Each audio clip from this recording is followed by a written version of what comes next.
The news is live on Joy 99.7 FM and hits 103.9 FM in Accra. In Kumasi, we're on Love 99.5 FM and over 30 affiliates across Ghana, 16 regions, including Jubilee and Sun City Radio's Keta Saboba, FM Saboba, and A1 Radio Bolga Tanga. Get radio, TV, and online content on the myjoyonline.com interactive app for Android and iOS devices. Coming up, Joy News uncovers how custom officials take as low as 20 cedis in bribes to allow traders to transport smuggled goods from neighboring countries to Ghana. We take 20 cedi each, and you are paying whether 350. Let's say the two custom barriers making 700, and you are paying 700 to the let's say the custom people. How much are you going to gain?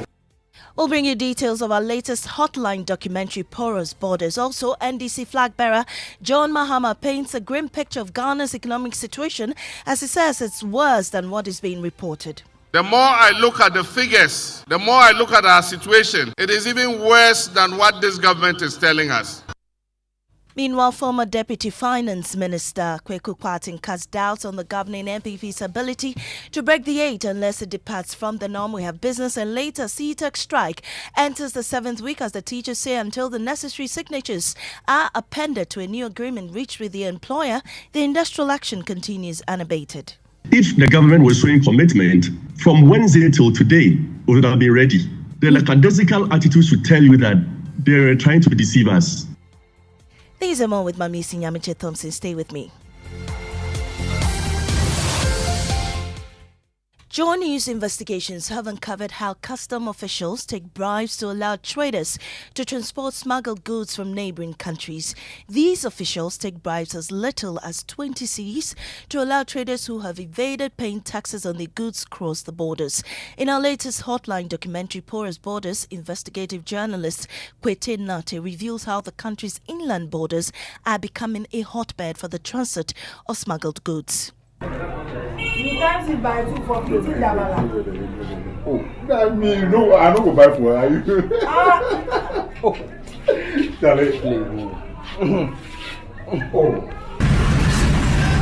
We have driven through several checkpoints with these goods without tax stamps from Aplau through to Dabala to Segakope without being flagged.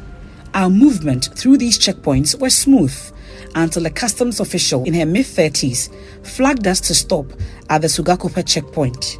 The investigative team assumed this customs official who stopped us was to inspect these goods would get us to pay taxes on the assorted drinks. But we were in for a shocker. She demanded the team pay a bribe of 400 cedis. She allowed us to pay 200 cedis after some minutes of negotiations. Back to Dabala, we pay the fees, you go your way. Now, please. You pay something small to your How much? Because how much? That's 500. Oh, Charlie,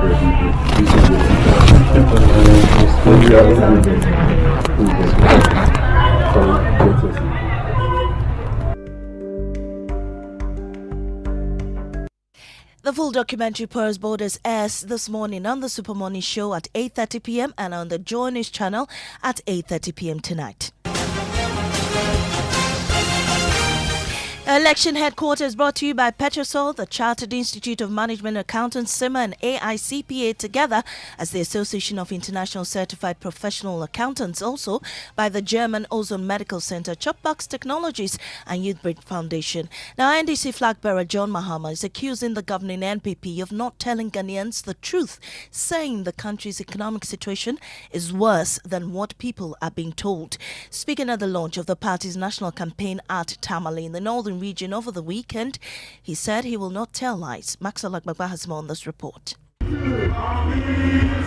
Thousands of people painted the Jubilee Park at Tamale in the NDC's colors. It was the first time journalist Shamima Muslim on an NDC stage at a major political event after publicly declaring his support for John Mahama. Today our nation is in crisis. Our nation is at the crossroads because of the deep mismanagement and recklessness of the new patriotic party under the leadership of Nana Akufo-Addo Bawumia. Former minority leader and Tamale South MP Haruna Idisu said the NDC has demonstrated leadership and will continue to do so if it is elected into power in December. NDC running mate Professor Nana Jane Opoku-Agyeman called on critics to cease comparing John Mahama's administration with the current government. You don't compare unlike things. It's like comparing cassava to oranges.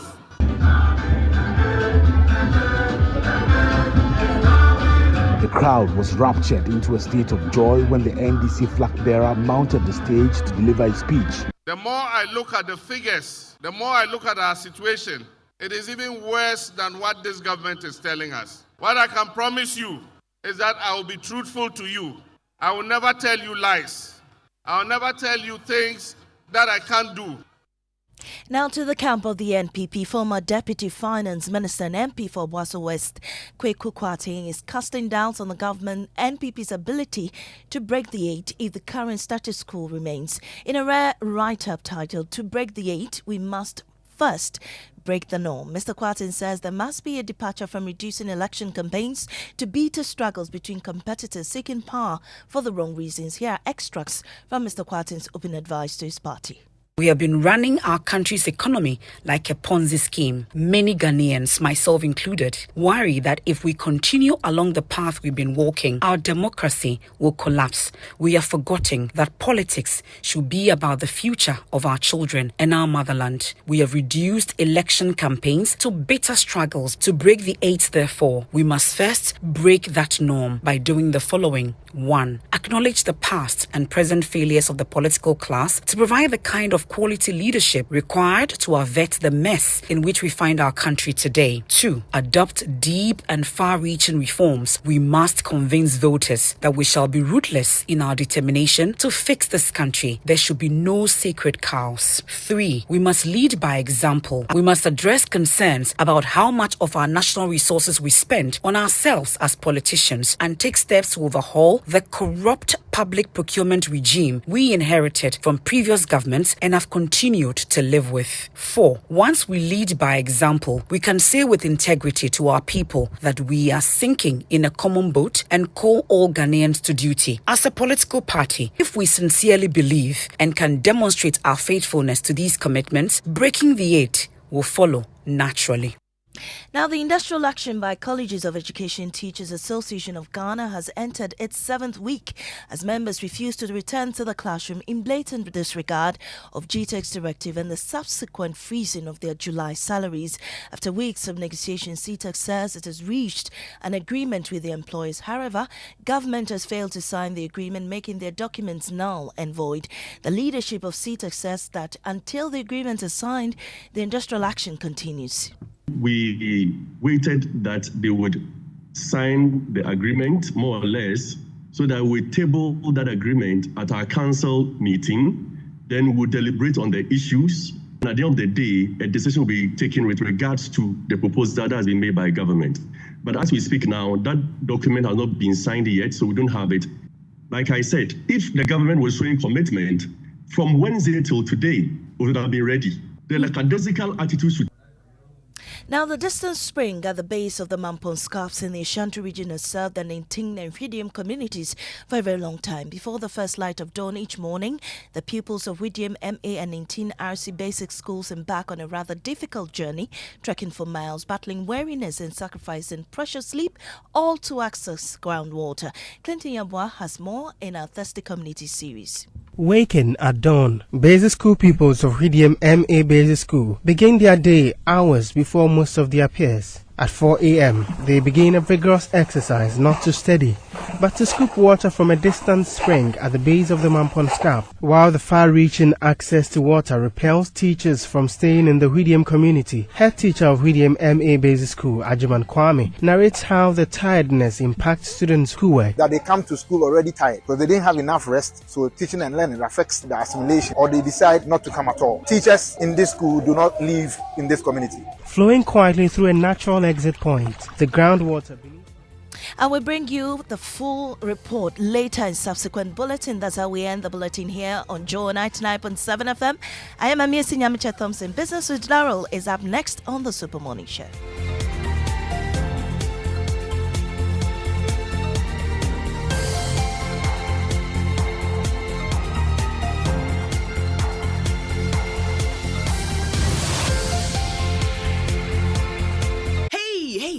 We see you specking your car, taking that trip, chilling on the beach. Charlie, now we want to see this become your story. Simply use your ABSA card 10 times or more, and you'll be entered into a monthly draw where you stand the chance to be among 5 lucky winners to take home 40,000 Ghana cedis. The more you use your card, the more entries you'll receive. Earn an extra entry by using the ABSA app or internet banking 5 times or more. No ABSA card? Don't worry.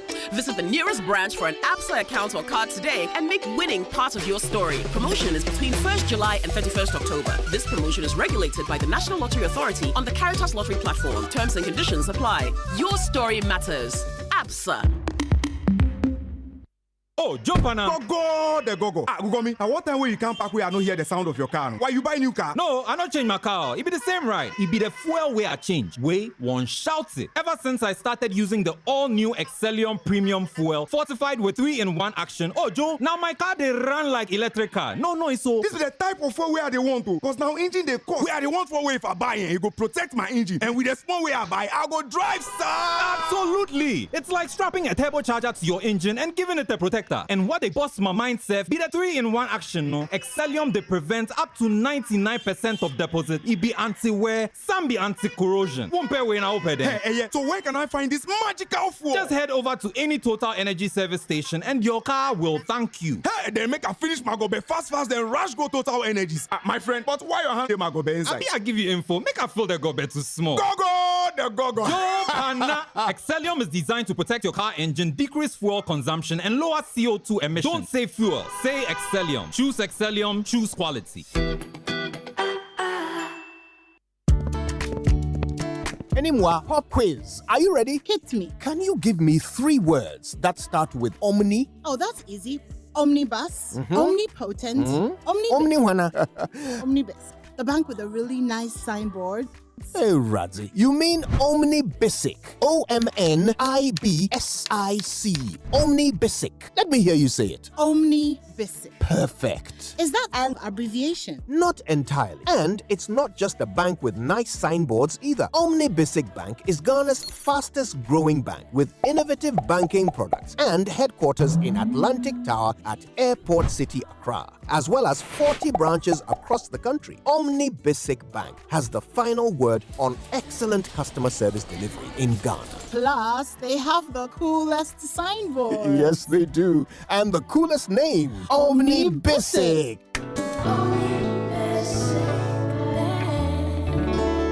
At your service.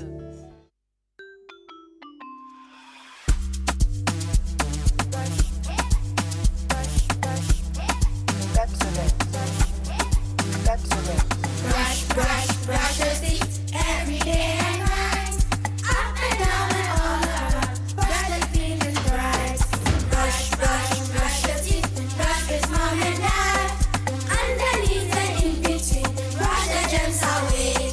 Pepsodent, cavity protection. For dental stronger teeth. This advert is FDA approved.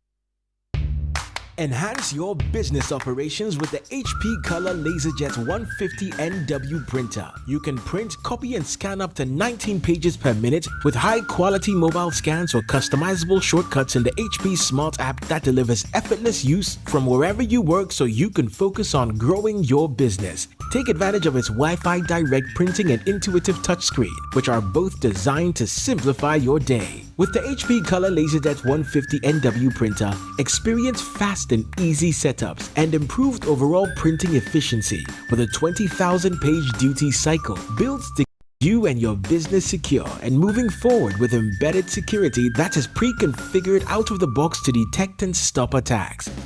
The HP Color LaserJet 150 NW printer is available at all Kompu Ghana stores. Visit CompuGhana.com or call 0302-752-020 for more information.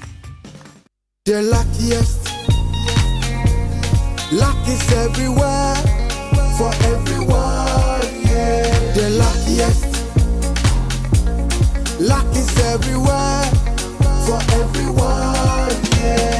Doctors, nurses, barbers, drivers, bouncers, friends, teachers, bankers.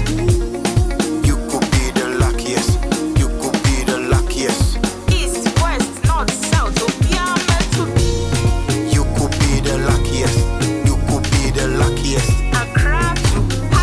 Let's go. The luckiest. Luck is everywhere. For everyone, yeah. The luckiest. Luck is everywhere. For everyone, yeah. Doctors, Nurses, barbers, drivers, bouncers, friends, teachers. bankers. The luckiest. You could be the luckiest. Good morning. Yes, good morning. Akafi. Good morning. I've got to say this. I mean, I'm here with a royal. Am I not? Safohene Kojo Yankson. Yes.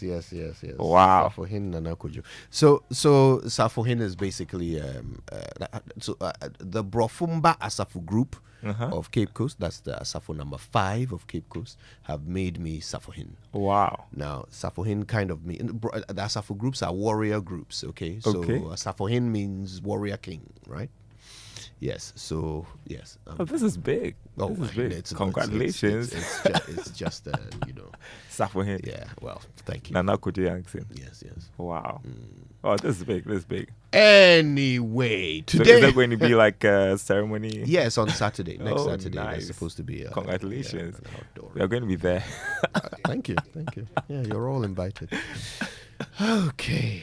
All right. Well, today we have to talk about Kweku Kwarteng's statement, and very interesting. He says we're running the economy like a Ponzi scheme, and he explains why he thinks so. Yeah. I'm just wondering, who is he talking to? Who is he talking to? Exactly the point. I mean, couldn't he talk directly to his people? Why does he have to issue a statement in that regard? Well, it's something we need to discuss. We'll try and figure it out. Yeah. Okay, well, it's 6:17. Let's get on with it. Time for the 6 a.m. news to be appreciated. And it was brought to us by Total Energies. Total, we go the extra mile for you. And Absa Bank Ghana Limited, your story matters. And let's keep the appreciation going for the Joy Business Report, brought to us by Omni Basic Bank at your service and Safari Valley Resort, bringing you closer to nature.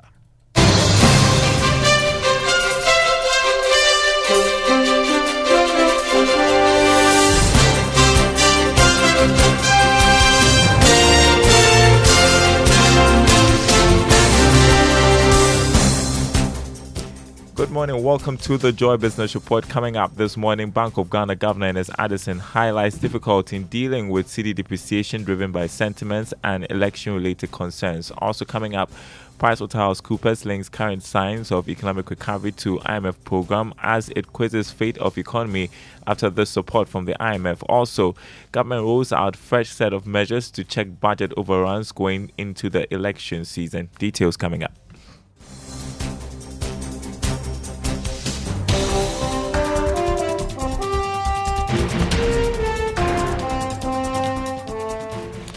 Thanks for being with us, everyone. My name is Darryl Kwao. Hello to our friends listening from Koforidon on KT Radio.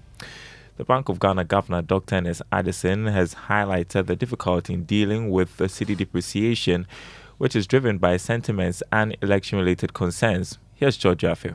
Responding to a question posed by Joy Business, Bank of Ghana Governor Dr. Ernest Addison, however, maintained that they are committed to stabilizing the situation, despite admitting it would not be easy. What else can you do about uncertainty about the economy, given the fact that we have an election coming up? You tell me. So it's not everything that can easily be handled. Some of them are very complicated. The Bank of Ghana Governor Dr. Ernest Addison also rejected arguments that Ghana may struggle to meet its Eurobond repayment obligations later this year. Look at the cash flow projections. A provision has been made for this particular payment. So yes, we have built up reserves to meet some of these lumpy payments in the outlook. So what is the advice to government, especially going into this election season, when it comes to spending? This is the governor's response when he was asked that question. The only advice is to stick to the program targets that we have all agreed on under the IMF program. And you see that as of half year, the fiscal targets are on track. When the governor of the Bank of Ghana was asked about reports of putting up a new structure to serve as his official residence. This is what he had to say. That residence is not being built for the governor. It's just an official duty post. The governor already has a residence. And mind you, it's even larger and posher than what they are talking about. So I have no incentive to build anything new. Bank of Ghana Governor Dr. Ernest Addison argued that current data shows that the economy is on track and is showing signs of strong recovery. He however maintained that everything must be done on the fiscal and monetary side to stabilize the situation going forward. You heard George Afil with that report. Now, loans that commercial banks fear will not be paid back in time, that's non-performing loans, continue to hit record levels. Now, latest Bank of Ghana data showed that it witnessed some significant jump to reach more than 24%. Now, this may affect the push for banks to increase credit to the private sector. Accounting firm PricewaterhouseCoopers is linking current signs of economic stability to the IMF program. It is, however, worried what will happen to the economy after the fund program. This was captured in its media budget analysis released by the firm. Here's more in this report. PricewaterhouseCoopers in the report maintained that these concerns were influenced by development in the past and whether the necessary measures have been instituted by this government to ensure that when we exit the IMF program, we will continue to exercise that same level of discipline. The establishment of a fiscal council, the accounting and auditing firm argued that this will again come with additional cost and bureaucracy, saying we should rather focus on strictly implementing the Fiscal Responsibility Act to deal with some of the issues facing the economy. Another issue that was of concern to PricewaterhouseCoopers was whether government will exercise the required fiscal discipline getting into this election season. The firm, however, praised government on some of its technological measures instituted to improve revenue mobilization. Former Finance Minister said TECWA is making a strong case for the electronic transaction levy or e-levy to be scrapped. It follows revelations in the media budget review that the levy has struggled to meet the projected target since its introduction. The budget has also showed there has been significant shortfall for this particular revenue measure. Mr. TECWA says government must focus on other tax measures to meet its revenue target by end of year. He was speaking in a virtual engagement with journalists on the media budget. So if you compare even the taxes on goods and services alone, not the total, 36 billion, e-levy is bringing only 6 billion. So it hasn't been the savior that is expected to be. For the half year, it has brought in only 898 million, despite significant resources devoted to it, against 2 billion, which was estimated 2.1 billion. So it tells you that the core tax instruments that Ghana has are the taxes on income and property, the taxes on goods, of which income tax, as well as corporate income tax, is the largest, and then taxes on goods and services, on which VAT is the largest, and excise, and then the international trade taxes. These four are the core of our taxes. You have former Finance Minister said TECWA there. Meantime, government will in 2024 achieve its end-of-year target of 177 billion cedis. That's according to partnered accounting firm Yaolate. He is, however, worried about the impact on businesses going forward. But the challenge is, after you've met your tax target, does it come at the expense of other things? Our business is going to suffer because we have strictly enforced our taxes and they are unable to even employ fresh graduates coming out of school. We have to balance our tax effort or our effort to increase our tax base with some incentives that will encourage business to comply with the taxes. So we should find a way for people to rather be encouraged to comply with the taxes, encouraged to do business the right way. Partnered accounting firm Deloitte Yaolate. Now, government says it has rolled out additional measures that will make it difficult to spend outside approved budgets. This includes migrating all government expenditure transactions on an online payment system. The move will automatically not honor payments that are not captured in the system. Abnoa Sasari is Minister of State at the Finance Ministry. Having every dealings, every expenditure line item on the gift list, such that you don't spend monies that you don't have. So these reforms are very, very important. And as part of the reforms too, we are trying as much as possible to digitalize almost at every point where we collect revenues, so that government has a fair view of all revenues that it collects. So these are some of the things that we are putting in place aside the fiscal discipline. Abnoa Sasari, Minister of State at the Finance Ministry. You are listening to the Joy Business Report. Let's turn to the markets. Government misses Treasury bills target for the third consecutive week as liquidity remains relatively tight on the money market. That's according to auction results from the Bank of Ghana. Interest rates also remain steady. Here's more in this report. Government got a little over 4 billion cedis from the sale of the T-bills as against a target of 4.8 billion cedis. This is about 15% decline. Approximately 2.4 billion cedis came from the 91-day bill, representing 59.1%. The uptake represented all the bids tendered for the auction. For the 182-day bill, 1.1 billion cedis was tendered and all were accepted. About 477 million cedis were also bids tendered for the 182-day bill. All were accepted. Meanwhile, interest rates remain relatively steady. The yield on the 91-day was unchanged at 24.78%. For the 182-day bill, it went up marginally by 3 basis points to 26.74%. That of the 364-day bill fell slightly to 27.85% from the preceding week's 27.80%.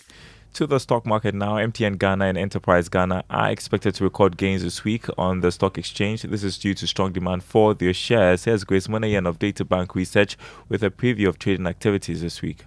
At the close of trading last week, the bourse registered 5 price movers comprising of 2 gainers and 3 laggards. The gainers were Enterprise Group and MTN Ghana, whereas New Gold, Fan Milk and Total Energies all declined. Propelled by the gains, the Ghana Stock Exchange Composite Index increased by 3.94% weekly, the year-to-date gain of 43.45%, whereas the Data Bank Stock Index gained 3.02% weekly, the year-to-date gain of 37.29%. 1.7 million shares worth 15.5 million Ghana cedis changed hands across 23 counters. New Gold top trading activity, contributing 80% of the total turnover. On outlook for this week, we expect MTN Ghana and Enterprise Group to record gains due to strong demand for their shares. For Joy Business Report, Grace Munanyun of Data Bank Research. All right, before we go look at the currency market, the dollar going for 15 cedis, 59 pesos, a pound, 20 cedis, 8 pesos. The euro going for 16 cedis, 89 pesos. On the commodity market, crude oil open trading at $81 a barrel. Gold increased by almost $9. It's selling this morning at $2,396 an ounce. Cocoa trading this morning at $6,955 a ton after going up by over $200. More news on our website, myjoyonline.com/business. My name is Darryl Carr. Thanks for listening. Kudu Yankson is Safohene, and I'm handing you to the ancestor. That's your title, Winston. Well, I'm not a chief, so don't worry about that. The ancestor. Thank you very much, Darryl, for joining us with the latest in the world of business here on the Super Morning Show. Time for our inspirational song for today, and it's one by Pastor Joe Beecham. Oh, that's it. Oh, you know that song? Nice one. Semekaya. Odi. That's one.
George. Hi. Kojo. Safo Hini. This is all for Safo Hini. Safo, don't bend if you agree. Brofumba Asafo. Okay. Yes. So Okay. Brofumba Safo. Let's get to our drive safe. That's right. Yes. And is brought to us by Joy News and the Multimedia Group, supported by Toyota Superior Quality and Imperial General Assurance Solid Protection. And our tip today says, always buckle up. So some of the saddest and most disturbing driving statistics show how many deaths could be prevented by simply wearing a seatbelt. Proper seatbelt use is a critical part of being a defensive driver. And so please, you know what to do. Defensive drivers make it a habit to buckle their seatbelts right away when they get behind the wheel. Another part of defensive driving is not putting the vehicle into motion until you're sure all passengers are properly buckled. Good advice. All right, let's learn how to say it right. That comes to us thanks to Kingdom Books. At Kingdom, quality and affordability are their hallmarks. And Societe Generale Bank Ghana, the future is you. Something must be done. You say either, I say either. A lot of words enjoy popular use after we hear some politician or the other use them in a soundbite. An example is gargantuan, which was made famous by Martin Amidou many years ago. Another word we often hear politicians use is bastardize, but they don't always use it correctly. What do you think it means to bastardize? If someone says, the opposition is trying to bastardize the free SHS policy, what do they mean? Well, not exactly what you think. A lot of people assume that to bastardize is to criticize or to insult or to denigrate. It doesn't. To bastardize something means to change the character of something until it bears no resemblance to its original purpose or meaning. For example, by using state resources to fund their lavish lifestyles and lord it over the rest of us, politicians have bastardized public service. So it's quite straightforward. To bastardize is to change the character of something until it bears no relation to its original meaning. Think of it as separating an idea from its parent, making it a bastard, bastardizing it. Get it? Good. Don't forget about it.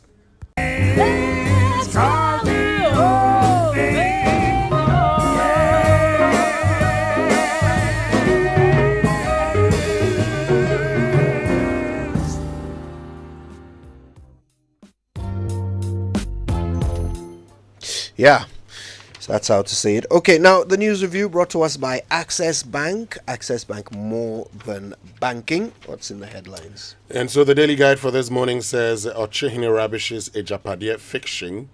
That's on the front page. And AU adopts Nane's payment system for Africa. Harness resources to enhance continental trade. Back page says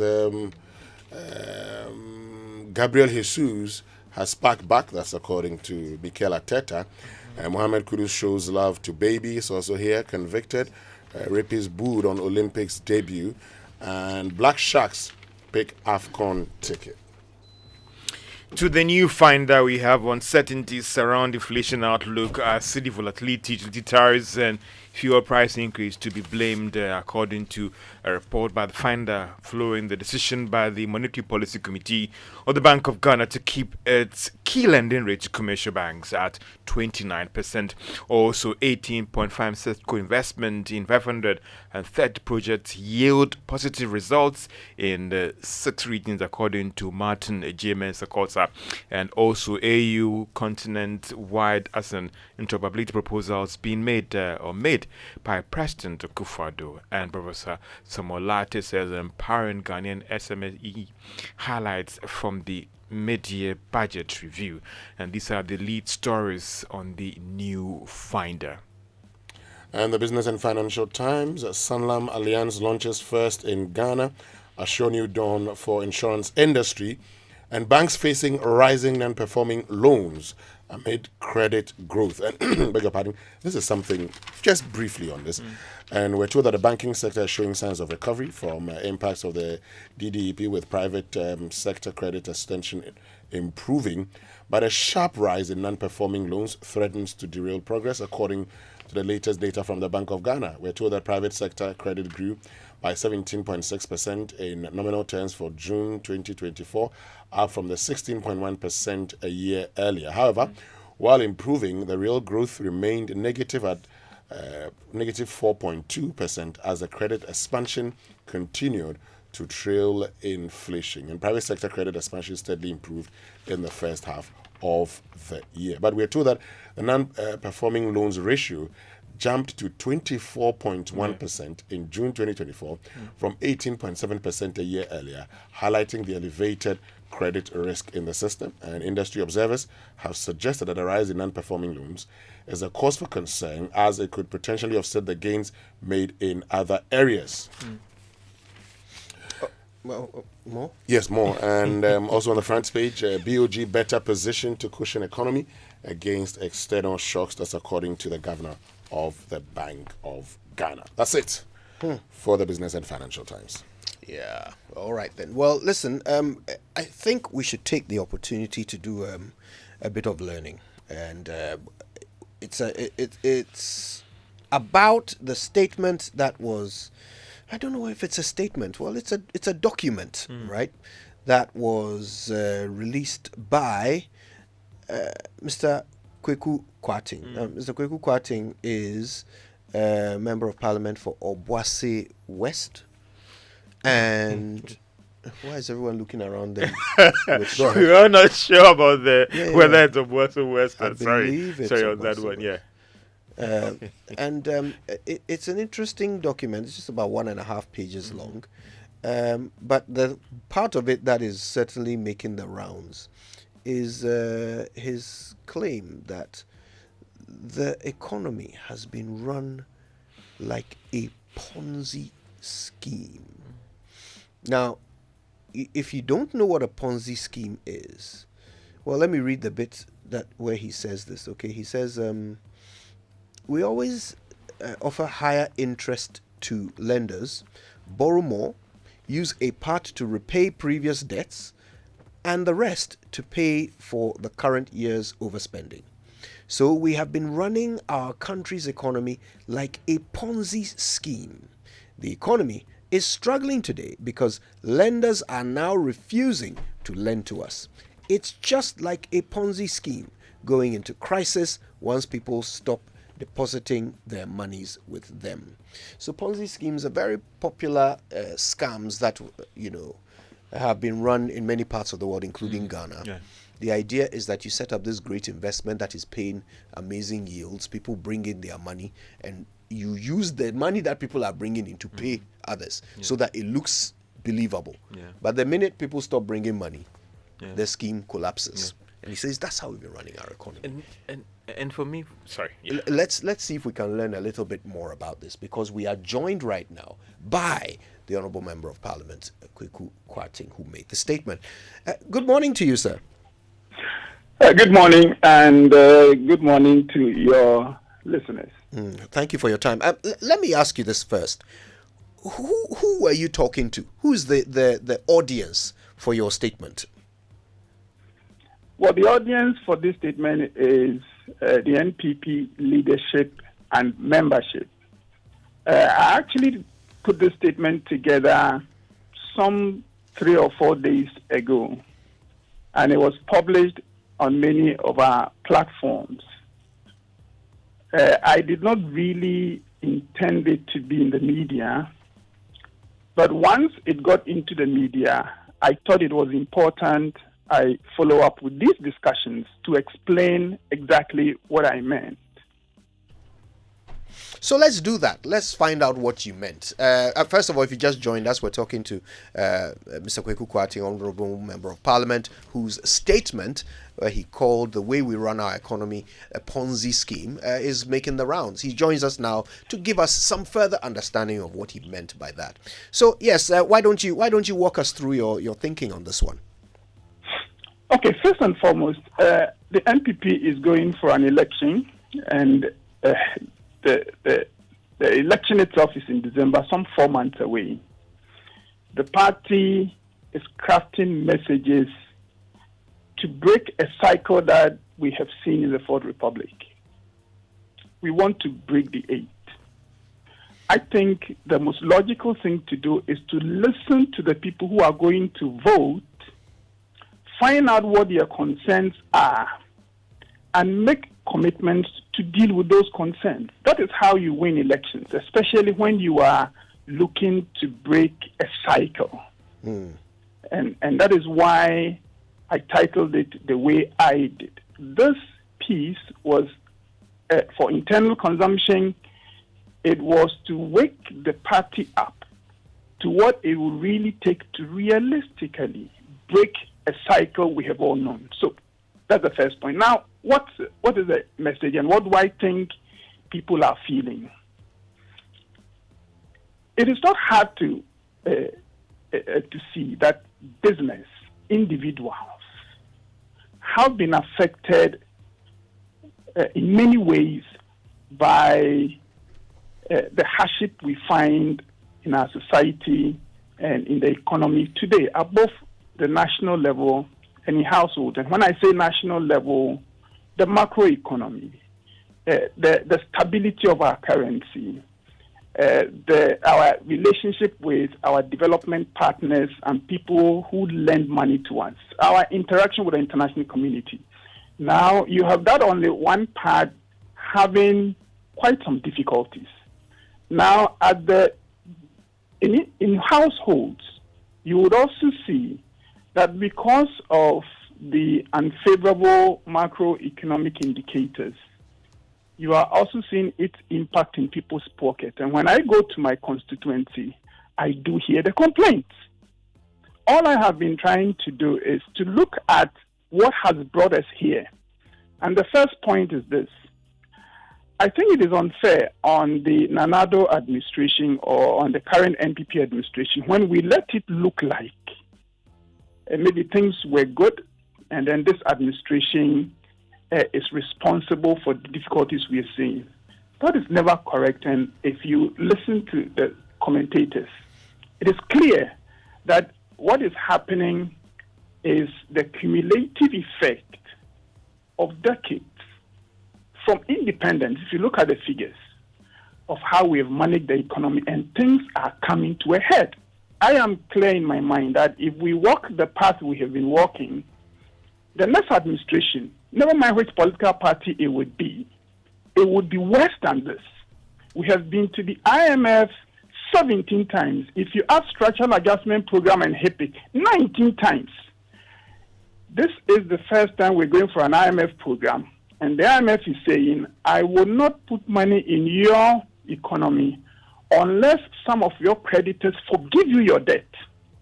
So it is clear that things are getting progressively worse, not necessarily because this particular administration has done something extraordinarily wrong, but because when you do wrong things over a period, it is going to come to a point where the consequences will hit you harder and harder. That's where Ghana is right now. May I ask, is this to say that where we are today was inevitable, that there were no decisions that could have been made to improve our situation? For example, if we had not borrowed so much. If we had not borrowed so much from independence. No, in this regime, you are saying that it's not fair to place the blame for where we are on this regime. And I'm asking whether you're by extension suggesting that there's nothing this regime could have done to have made things better. For example, could they not have borrowed less? I get your question. I get your question, and I think it's a fair question. I think this administration, we, the NPP, must accept our share of the blame. Even though I do not think the problem started with us. There are reforms we should have done, which reforms some of us are beginning to call for now, to have arrested the deterioration that we inherited. So to that extent, yes. And I think as a political party, we should be honest to admit our part in the failure. But it's also important, if we're going to solve this problem well, that we put it in context and that it is an economic management culture that we have lived with so long, and that it will not just be changing a government or a political party that will change it. It calls for a certain new mindset in the way the political class relates to the resources of the country. And that is the kind of discussion I want us to have. There are many who have said, but why do you bring this discussion this close to the election? The thing is this: I want the NPP to be able to assess what has happened over all these decades, to concede that the political class, we have failed in our duty to provide the kind of quality leadership needed to give our people the prosperity they need. If NPP would recognize that, and that is not to say it is just NPP, the previous governments and all. So if we can make that acknowledgement, then we can now say, draw the line and say, going forward, things will be different. Okay. And begin to put in place the things that this would require. If we do that, and I hope my colleague MPPs listen to me, if we do that and we sell the message in a credible, honest, transparent way, there's no way we will not win the next election. If we go through the traditional praise-singing political parties' previous workings and making promises, you risk repeating the cycle we have seen, the 8-year cycle. Now, you talk about the fact that you admit that your party, your government could have actually done something. You've also talked about solutions and how you believe we should find solutions. First of all, tell us, what do you believe your party could have done to actually prevent the current situation in which we find ourselves? Well, there are the things I have listed in the statement. It is something, it's not just even just this party. The Mama administration, if they had done these things in their time, we would not be here, all right?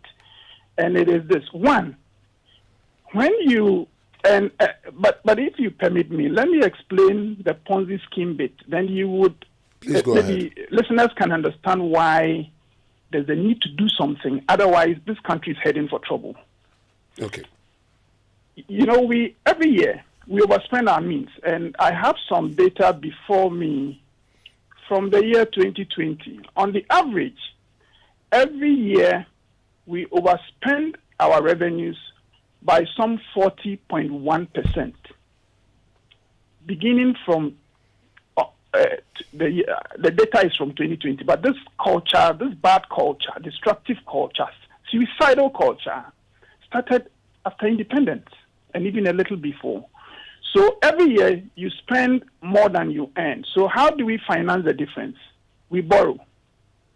The following year, you are still spending more money than you really have.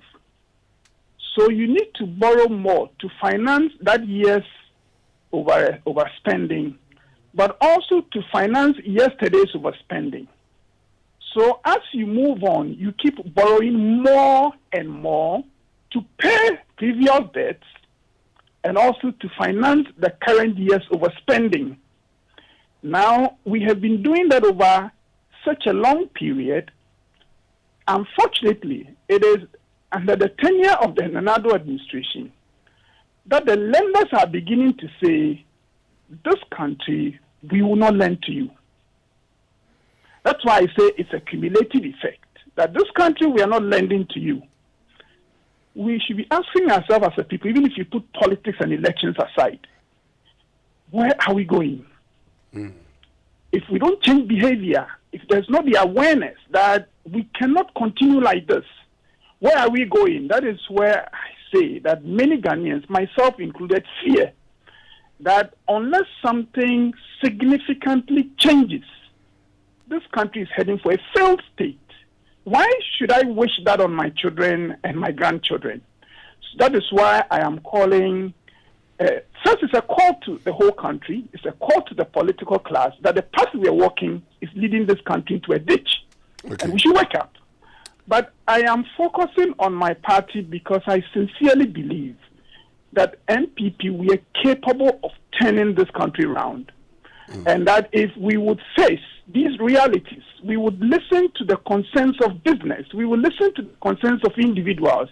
We should ask ourselves, where we are now, what is the path to recovery? If we will ask those questions fairly and honestly, then we come to no other conclusion but that the reform must start now. 4 months to the election, you cannot do significant reform, but you can signal that this is what we recognize. We recognize that our public procurement regime has been fraught with irregularities. It is again not just this Nanado administration. There are many stories in the past under Mama's administration in the past that this is where we draw the line. Okay. And just a minute or two. Please go ahead. If we would do that, I am confident that the NPP can go into the next election. It's 4 months, but if we signal these messages well, we can go into the next election confident that we're presenting to Ghanaians what they've been yearning for, and in that case, breaking the 8 would follow automatically. Okay. Now, you've talked broadly about things that should be done, but you had also made the point earlier about what you believed you could have done, as in your government could have done. And that's why I was asking the question, now that you've explained the Ponzi scheme, what do you believe? There are the things I've stated in the document. One, there must be the acknowledgement. Two, after you've acknowledged that there's a failure on the part of the political class, and therefore we are heading in the wrong direction as a country, and it is not a wrong direction. We are not heading the wrong direction just under this administration. It's a historical path we've been walking wrongly, and that is where we draw the line. I think the political class would do it. If the opposition parties will not do it, NPP, we can rise above everybody and say this is what we believe, so we'll do it. So there must be that acknowledgement. Two, when you have acknowledged that the path we have been walking has been wrong, then the question is, so how do we deal with this? That is where I refer to the reform. The details as to what we would do is something as NPP we can discuss internally.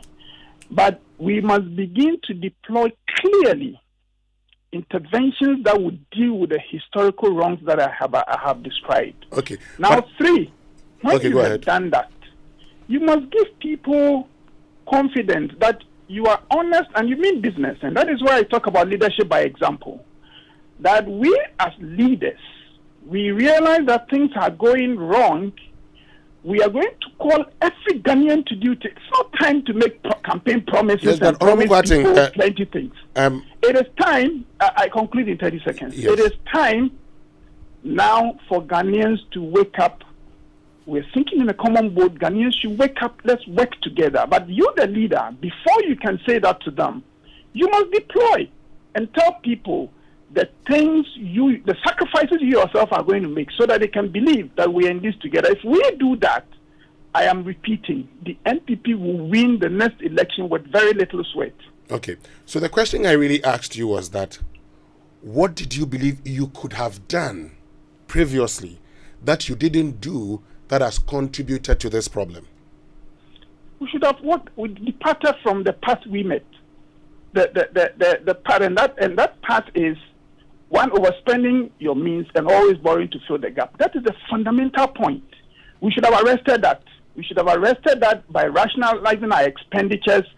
Don't spend money you do not have, even if you're going to use it on good things. In our individual lives, you do not just go borrowing because you want your children to be happy, and you go borrowing, and then the next time you borrow your friends to pay the other friends, and you continue borrowing. We don't do that in our individual lives because we love our families, and we don't want our families to collapse. Why do we do that when we come to the national level? So if you ask, what is it we could have done? I'm saying that we should have arrested that trend. And to arrest that trend, you would need a specific set of reforms. Those reforms we cannot discuss on the radio station right now, but it is a discussion that we are willing. And look, there are many people in the party who agree with these sentiments I'm expressing, and it is possible for the NPP before the next election to craft a set of interventions that would deal with the correction of the historical path we've been walking wrongly. Okay. Now, have you always been of this position? Because you've been Deputy Finance Minister before. I'm just curious whether you raised some of these concerns while in government. I'll answer your question in two ways. First, yes, in our internal discussions, those who are close to me will tell you that I'm always the one drawing attention to excess expenditure. I'm a very cost-sensitive person, and I've always been saying this. The whole time I've been working as a special assistant under the Kufuor administration at the Ministry of Finance, the whole period I was the deputy minister in Parliament, everybody knows me for this. So I've been very consistent throughout my political career. So if you ask, have you always felt this is what? But of course, when you are in a government, when you are a deputy minister, and you express views internally, but somehow things get done in a certain way, I think it is wrong for you to therefore come out and say, I said this, my people did not take it, so I'm coming out to say to what end? You will not achieve anything. Your best bet is to work internally to help your government or your party make as much savings as they can, and just hope that things would improve going forward. So my first answer to your question is that yes, I've always held those views, and those who have worked around me will tell you, the technical people in the Ministry of Finance will tell you that this is how this man has always thought. That's the first point. But the second point is this. Let's even assume that I have never had these views and have never expressed them. In our everyday life, you may be doing something wrong for some time. At some point, you just realize that it is not paying off for you. It is not leading you to the kind of life you want. It is for you to sit down and say, the way I have been doing things is wrong. It is not giving me the kind of life I want. It is bringing troubles to my life. And therefore, this is where I draw the line. Going forward, I will not do that again. So even if, granted, and look, I don't speak self-righteously. I'm not saying that as for me, I am some good person and that it is others who have done anything wrong. I have been in this with my colleague politicians. I have been part of many of the wrong things that I am complaining about. I am guilty sometimes of seeing things that are not right, but in the name of collectivity, be it in Parliament, in respect of the whole Parliament, NDC, NPP together, be it within my political party, I am guilty of being part of this. So I'm not speaking self-righteously. All I am saying that whatever we have been doing as the political class, whatever we have been doing as a people, it is leading our country into a mess. So let us draw the line now and change behavior. That is my second answer to you. Mr. Kwarteng, how has your party responded to these comments? Because you really didn't spare them at all when you were talking about their role in our current position. Let me quote you. You say, we must address concerns about how much of our national resources we spend on ourselves as politicians and take steps to overhaul the corrupt public procurement regime we inherited from previous governments and have continued to live with. You are essentially accusing your own party of continuing corruption. How have they responded to this? Well, to start with, my appeal to the media is, look, this country, we need to wake up and defend it and work for it together. Even if the politicians were doing something wrong, and we think it is a politician's duty to lead, when the country, if the country goes wrong, it goes wrong on all of us. Please, let's not discuss these matters in a way that makes it difficult for people to say their mind and to express their feelings about the country in a way that robs them against their parties. Look, if you read that statement carefully, I am saying that what we spend on ourselves as politicians, look, Parliament as we speak is led by the NDC, the opposition. If you look at the Parliamentary Service Board, it is led by the NDC.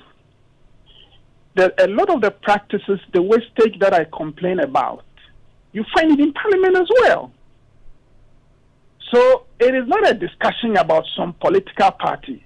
It is a culture we need to deal with and uproot.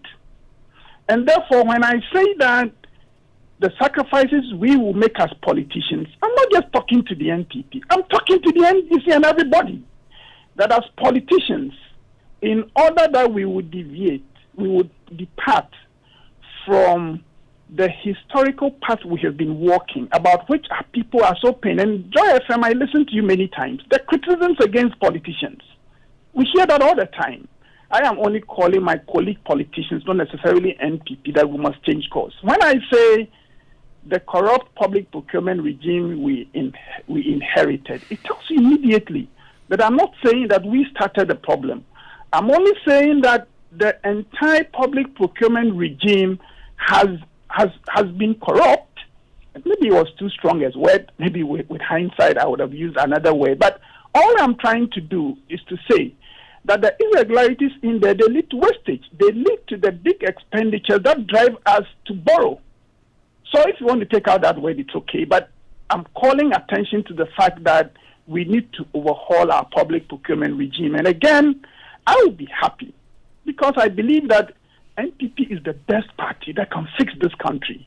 I will be happy if my party would boldly take this up and say, this is where we draw the line. And in the next 4 months, deploy a set of we will do's, those that we can initiate. Let's try and initiate them now. Let us prove to Ghanaians that we mean what we are saying. And if we do that, again, we will break the 8 with very little sweat. What I was asking was, how have they responded since your statement? Well, the response generally has been good. In fact, as I said, this view was expressed on our internal platforms, and the feedback I have had within party has been very good. Of course, there are always people who are worried about the headlines the media gives it. So when you say we are running the economy like a Ponzi scheme, it's just one line.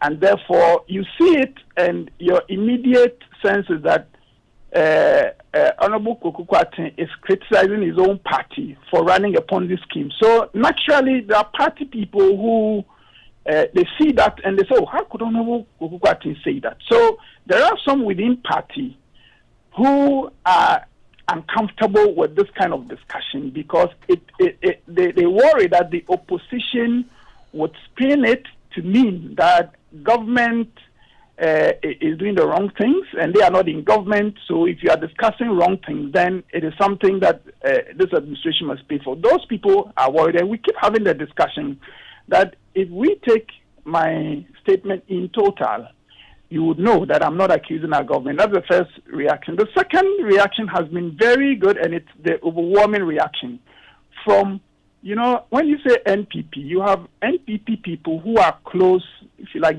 what do you call the party activists, who are very sensitive to things about party. We are always engaging with the opposition, and you are with them on radio stations. So, and I can understand. I was a former communication director for the party. I've been on media platforms for the party. So I understand that some of these things will just be taken up by political communicators and make you look bad and your government look bad. So those people are those who are expressing the worry. But the broad NPP voters who are within the population and they hear the complaints of the public, and especially NPP people in the middle class who vote us, but they are not necessarily politicians.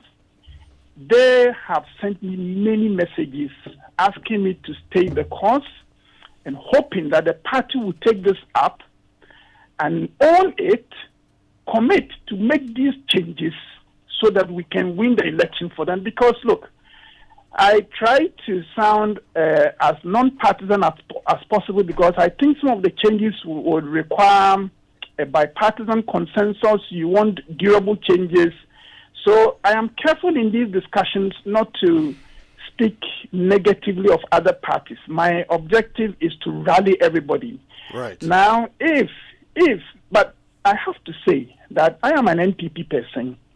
I believe in my party. I think it is my party that can do these reforms and do them well. My only burden is that I have to now convince the whole party. And when I say the whole party, let me not even say I, because I've been working on some of these things with other colleagues. I've been working with people within party who encourage the communication of some of these ideas. So it's not even just me. The burden of those of us within party who believe that the party must get the bull by the horns, make these admissions and proceed to give Ghanaians fresh air.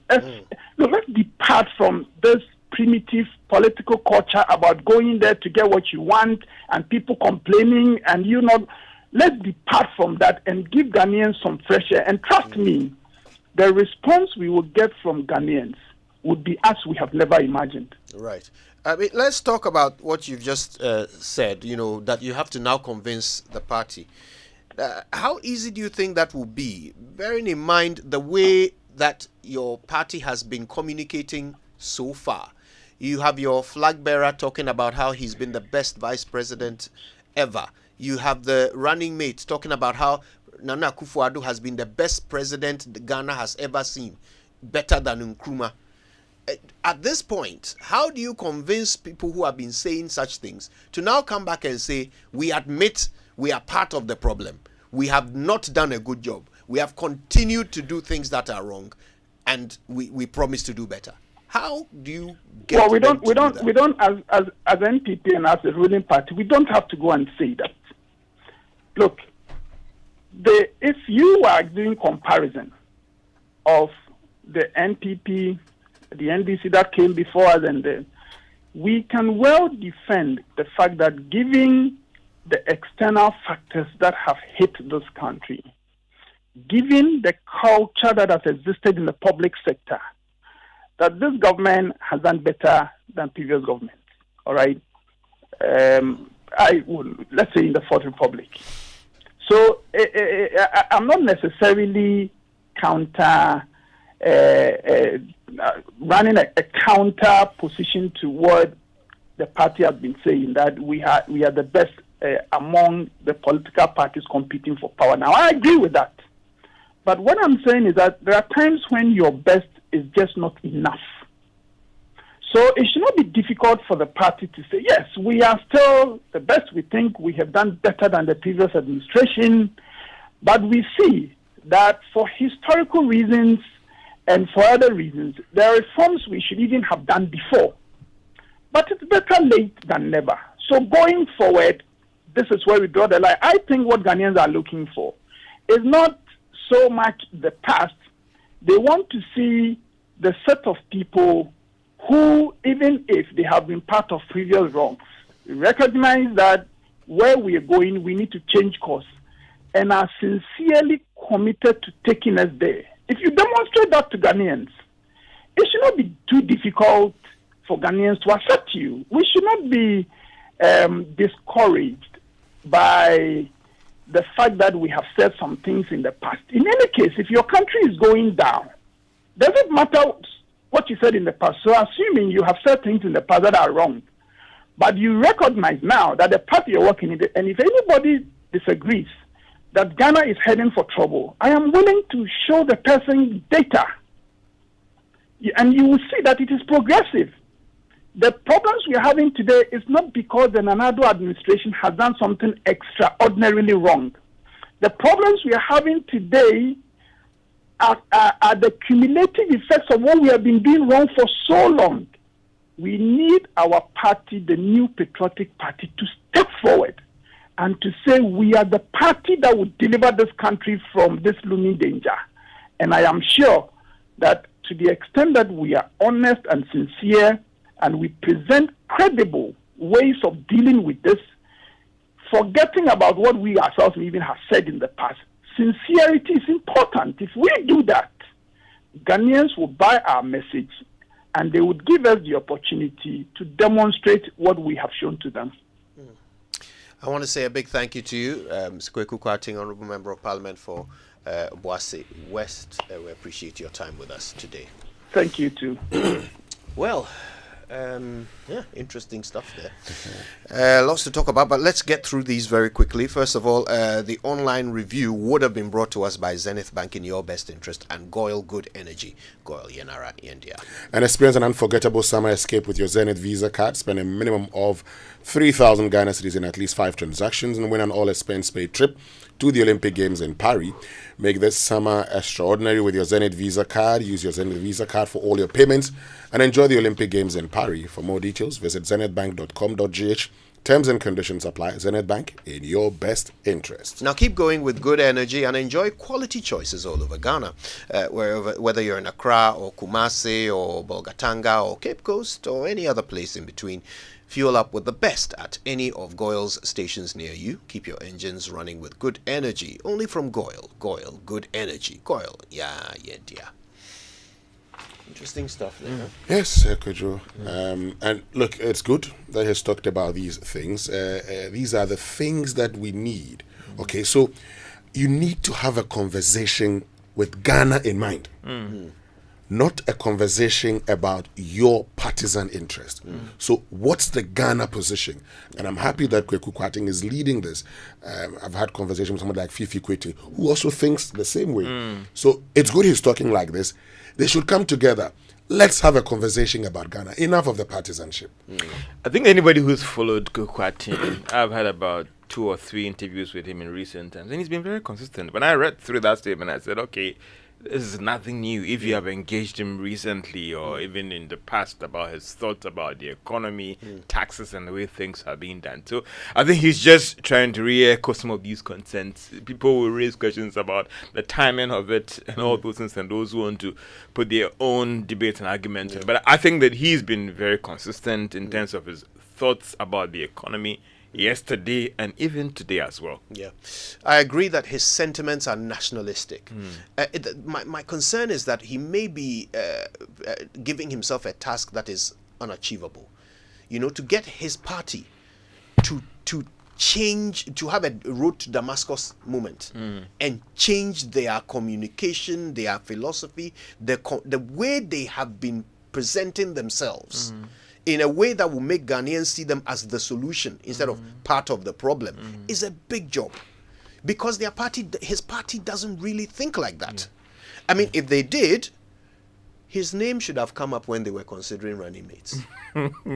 But it always takes one person to try and change the course. Anyway. So let's see how things will go. Let's take some messages. We must apologize. We couldn't bring you the BBC news today, obviously for the purpose of this important conversation. But it's normally brought to you by Fidelity Bank, believe with us, and Old Mutual, 10 years of greatness in Ghana, here for a lifetime. Stay with us. More after these.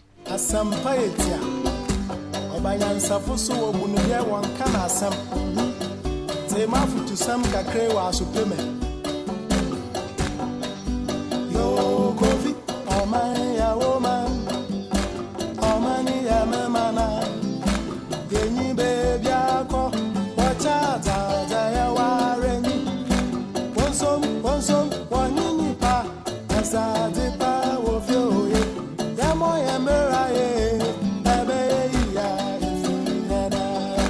oh man, ya woman, oh man, ya mana, Adiwaya no ra, Yamichata, Yamanarenya, one so, one nipa, so I wanna be, Yamo Yambera, Abe, ya, if you had one so, one nipa, as I did power of you, Yamo Yambera, Abe, ya, if you had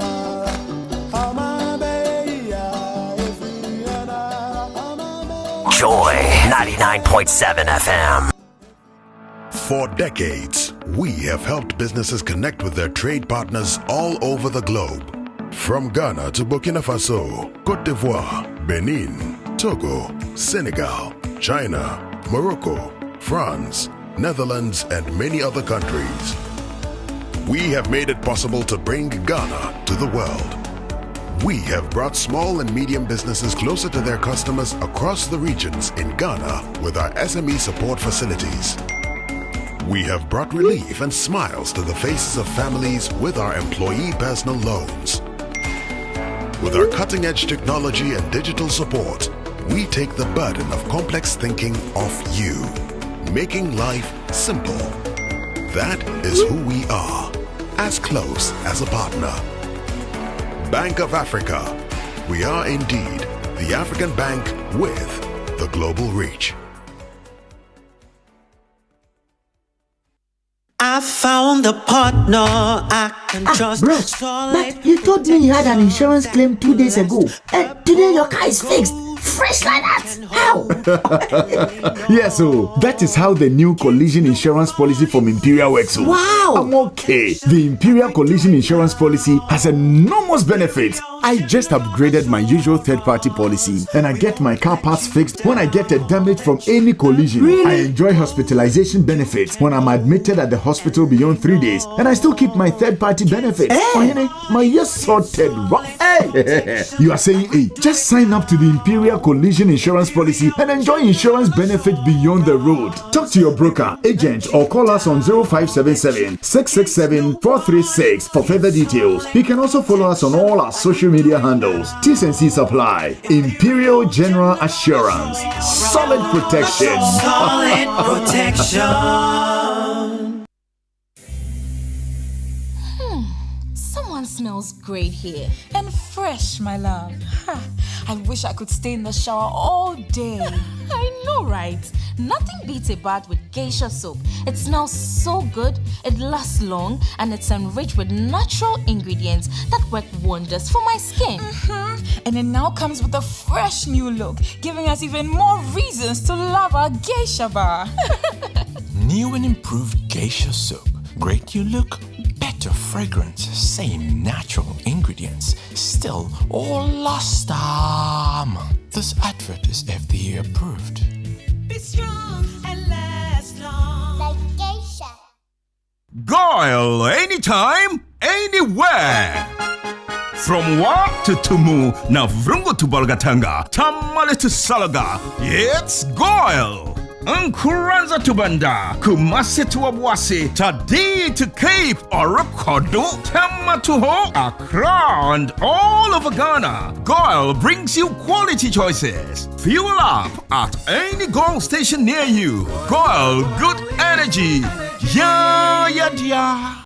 Dear business owner, congrats on not giving up on your business. You deserve a medal, and your business deserves to be taken to the next level. In fact, it's about time you run a Zenith Bank SME account so you and your business can enjoy the perks of a Zenith SME business card. Oga and Oga Madam status.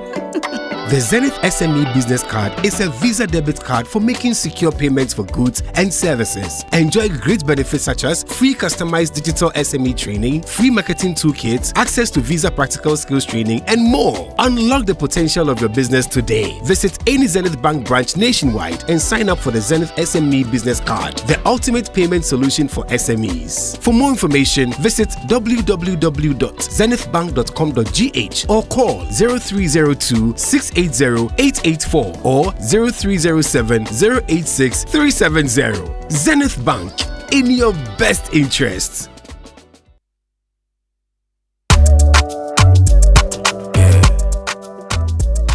Let's go.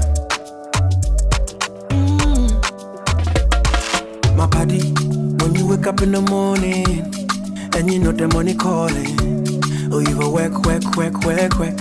But you know it's I on your side. If I believe with us, if I hold my hand and believe, cause you know it's I on your side. And when you dream, no say I did for you. And when you hustle every day, when you wanna go, anything you do, I did for you. If I believe I did your side. Fidelity. If I believe with us, fidelity. If I know I need your side, fidelity. I am Ohinere Gifty Auntie. You see, it always feels good when you receive that salary alert. I made a bold decision to invest a lump sum into the Old Mutual Retirement Salary Plan, and this means that I will get these alerts every month throughout retirement for the rest of my life. You too can retire on your own terms, so invest a lump sum in the Old Mutual Retirement Salary Plan today and enjoy guaranteed monthly income for life. Call Old Mutual on 050-453-4333 or visit oldmutual.com.gh to sign up today. Old Mutual, do great things every day.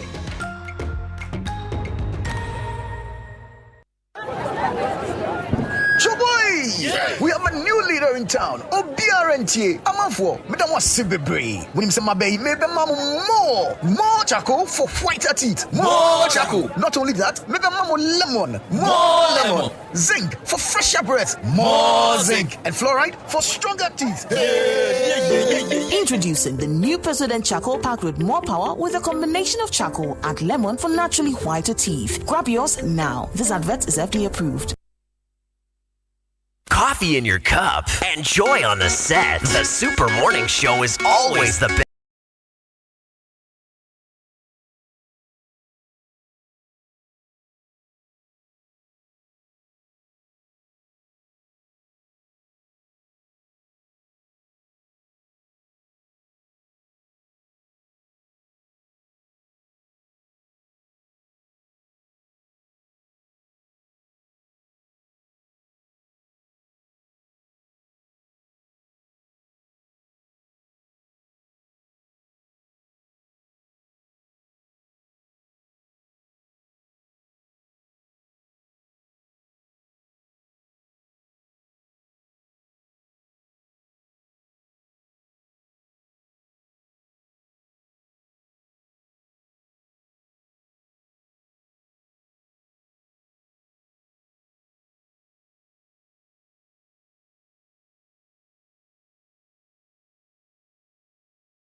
Popular pub in Kajabi in the Oti region.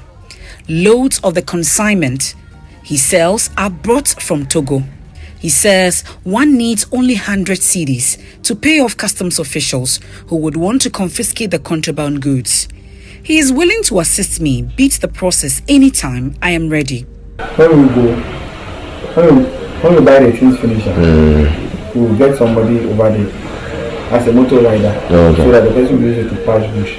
Also pass the border in camp.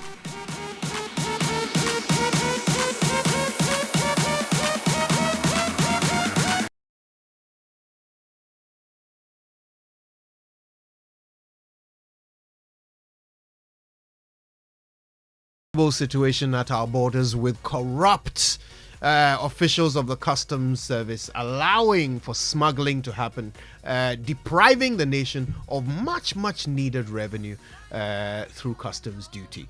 And of course, it's all been caught on camera. Kwete Nate has done it again and certainly has been able to infiltrate this horrible scheme by which people are colluding to fleece the state. It's not just the customs officials, but you've got business people, you've got transport operators, all of them in on it and sucking at the corrupt teat in order to make us all poorer.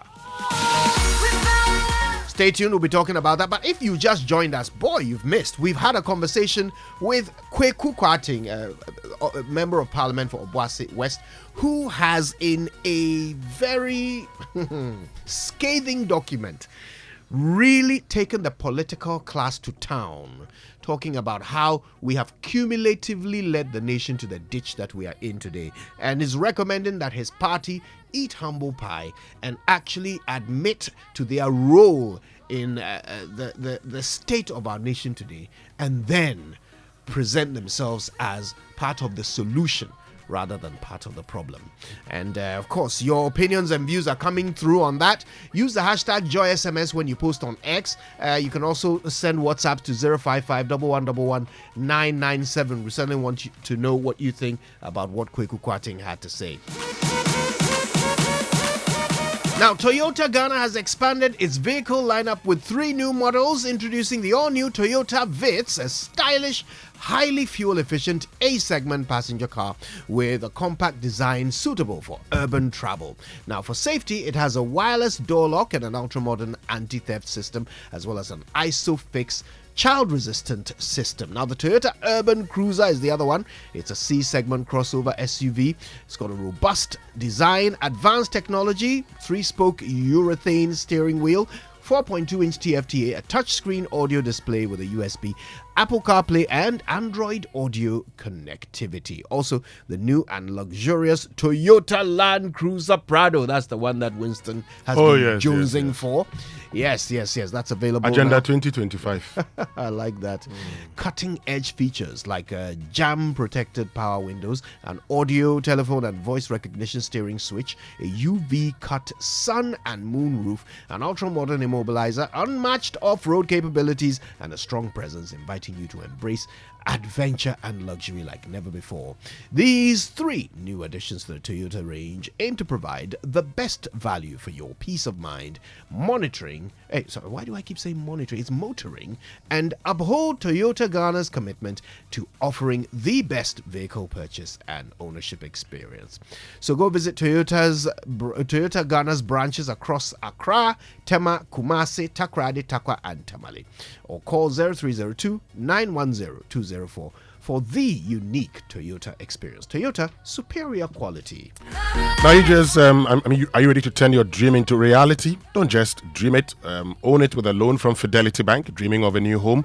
Own it with a Fidelity Home Loan. Dreaming of a brand new car? Own it with a Fidelity Auto Loans. Dreaming of getting the latest phone, TV, fridge, furniture, laptop, or gaming console? Own it with Fidelity Consumer Assets Finance.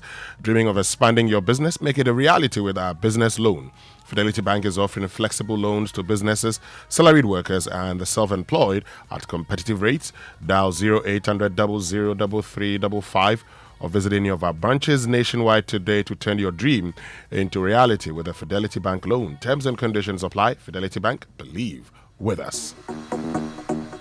All right, now, do you have a game-changing, innovative business idea or project that can impact society? Well, this is your moment. Total Energies presents the 4th edition of the Startupper of the Year Challenge. Now, this year, they're looking for 3 winners. The best entrepreneur, also known as the InnoVup winner. The best project or innovative business idea, exemplifying recycling and minimizing waste, the Cycle Up winner. And the best project promoting or relating to sustainable and affordable energies, and that's the Power Up winner.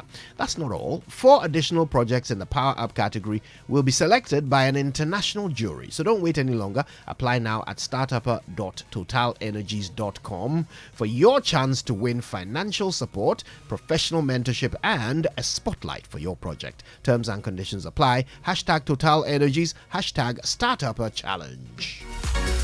And I'm sure you know the app that allows you to transfer money at only a tiny fee using a Visa card. We all know, right? Express Pay. So at Express Pay, we keep falling for you. Yes, our prices have fallen.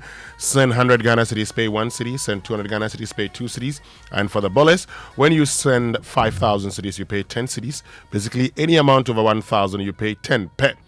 And there's more. In this month of July, Express Pay is filling the car tank of many lucky customers. 1 new customer and 1 old loyal customer every day, Monday to Friday till the end of July. And the end of July is on Wednesday. So simply spend 500 Ghana cedis or more by paying for services or sending money with your Visa card to qualify. So download the Express Pay app for simplified payments, 24/7 customer service, tiny fees, and a full car tank. Express Pay, in partnership with Visa, has made these tiny fees possible across 9 banks: Stanbic, Ecobank, StanChart, ABSA, FNB, Fidelity, Carl, First Atlantic, and GT Bank Visa cardholders. Terms and conditions apply. All right, now every time we eat, food and sugars get trapped in between their teeth, our teeth, what am I saying? Leading to tooth decay, gum disease, and in some cases foul breath. Now, brushing your teeth every morning and night with Pepsodent Cavity Fighter gives your teeth the protection they need, leaving you with 10 times stronger teeth. Pepsodent Cavity Fighter is fortified with pro-fluoride and microcalcium ingredients, sealing tiny and invisible holes in your teeth. Now, this prevents cavities, keeps your teeth strong and your mouth healthy. Pepsodent Cavity Fighter, maximum cavity protection, 10 times stronger teeth. Now, after 25 years of educating us to brush day and night, Pepsodent is recommended by the Ghana Dental Association. You can get Pepsodent at any shop near you. Call their customer care center toll free on 0800 2030. Always remember to brush your teeth in the morning and before you sleep at night. Pepsodent. Every smile matters. And Imperial General Assurance brings you the collision insurance policy. Yes, now we give you insurance beyond the road. The collision insurance from Imperial General Assurance gives you protection in the event of a collision with another car or an object. Now, the policy offers repair of your damaged vehicle parts resulting from the collision, hospitalization benefits if you're admitted beyond 3 days. Yes, you need not to be involved in an accident to benefit. All third-party benefits. And so whether you are a taxi driver, trotro driver, or a private car owner, collision insurance is for you. Sign up today. Call us on 0577 667 436 or talk to your broker or any of our agents across the country. For further details, you can also follow us on all our social media handles. Terms and conditions apply. Imperial General Assurance, solid protection. Now, for many, luck is that glorious moment when you find money in your trousers right when you're broke. For others, luck is being picked out of a crowd for a reward. Well, for our friends at the luckiest, Charlie, today, dear, somewhere. Normal, you just continue. I have to drink tea. Luck is a life-changing event, and they believe everyone deserves a shot at it. Luck is coming with prizes so exciting that they will make your head spin. You want to be the luckiest? Dial *712# and get your ticket. The more you buy, the better your chances of winning. And remember, when you hear the catchy jingle, it's your cue to pay attention. It could be your lucky day. Luck is on its way to you and your community. So stay sharp. The luckiest. Luck is everywhere. So where are you headed? Are you going shopping at the mall, or you're buying fuel for your vehicle? Are you enjoying your favorite meal at a restaurant, or getting home essentials at your favorite shop? Or you're shopping online for the things you need? Wherever you go, whatever you're doing, do it with an SG Visa card. The SG Visa card is your best option to make payments for goods and services online or anywhere with a point of sale machine. Enjoy a world of amazing opportunities available with the SG Visa card. Go about your business anywhere in Ghana with the comfort and security of your money available to you always. Make your life easy and use your SG Ghana Visa card today. To find out more, call 0302 214 314. SG Ghana, the future is you. All right, now if you're wondering where to hold your strategy planning meetings, board sessions, or staff retreats, there's only one venue. It's the Safari Valley Resort. Think of green, serene environment, accessibility, meeting room capacity, flow and layout of space, room flexibility, quality of equipment, staff, and of course, first-class catering services. Then Safari Valley Resort is your first choice. Call Safari Valley Resort on 059-691-4394. Safari Valley, bringing you closer to nature. And let's help you check your dream locations of your bucket list. Make your travel dreams a reality with Access Bank. Beg your pardon. Our aviation and hospitality desk is designed with you in mind. Let's help you book and pay for your tickets and secure travel insurance. So whether it's a tropical escape or a visit to family, Access Bank has you covered. Avoid the hassle. Book your next flight with Emirates, South African Airways, Air Peace, or Africa World Airline through Access Bank. Our 55-branch network gives you convenience, easy payments, and security. Also pay for your Qatar Airways flights with your Access Bank Visa card and enjoy up to 12% off. Visit africa.visa.com to register. Visit our website, ghana.accessbankplc, or call our toll-free 0800 004400 for more information and assistance. Access Bank, more than banking. All right, now don't forget to go to kingdomstoreonline.com where you can get the very best office essentials, equipment, and furniture, as well as stationery at great prices that you can pay via Momo across all networks and get your delivery in very good time. If you're in Accra or Tema, it's free delivery for you. Terms and conditions apply. At Kingdom, quality and affordability are their hallmarks. All right, well, listen, you'd better be a part of this show. Make your voice heard, and of course use the hashtag JoySMS when you're posting on X. Sports, birthdays, and more coming up on everybody's favorite breakfast. Stay exactly where you are. It's the Super Morning Show. Coffee in your cup and joy on the set. The Super Morning Show is always the best bet on Joy 99.7 FM. Say donut, donut, donut, donut.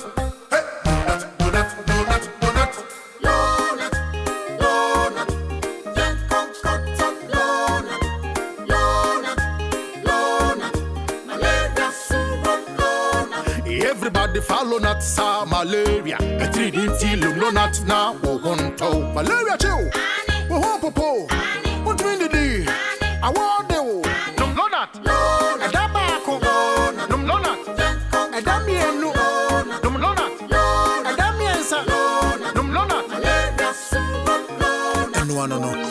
Lonat scatter malaria. Lonat ide scatter malaria. A quality product from Blaze GVS Pharma. Yen shishemu hu se malaria wa wumujam ansa na wanum Lonat. Na nam yen search na malaria no daso wo hwa ko hu dokota. This advert is FDA approved. If home is where the heart is, then let's go home. Shall we?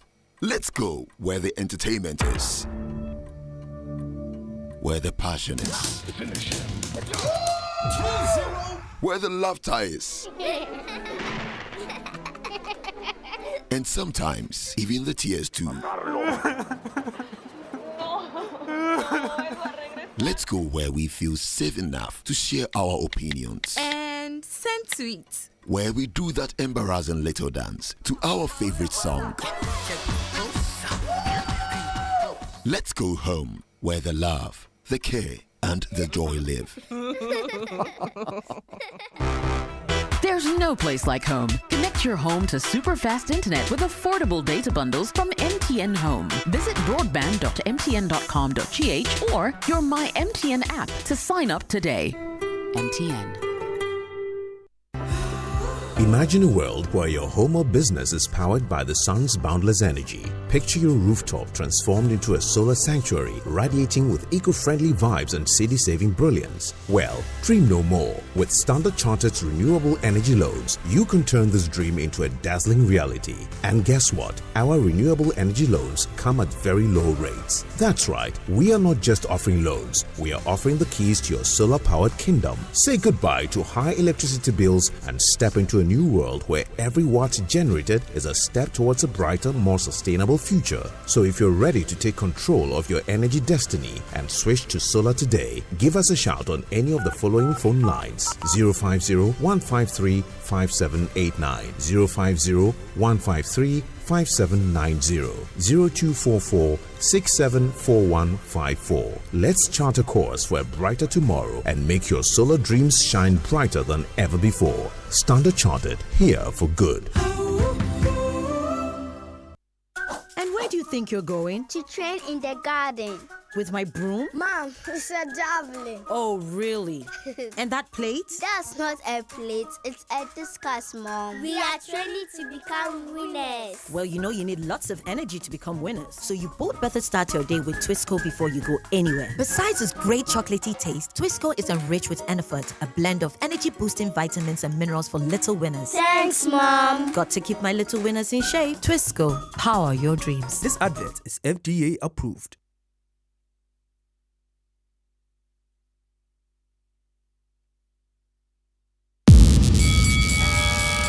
All right, birthdays will come up later on the show, but right now, let's acknowledge those who bring them to us. They are brought to you by MTN, everywhere you go, and Bank of Africa, the African bank with global reach. Bank of Africa, as strong as a group, as close as a partner.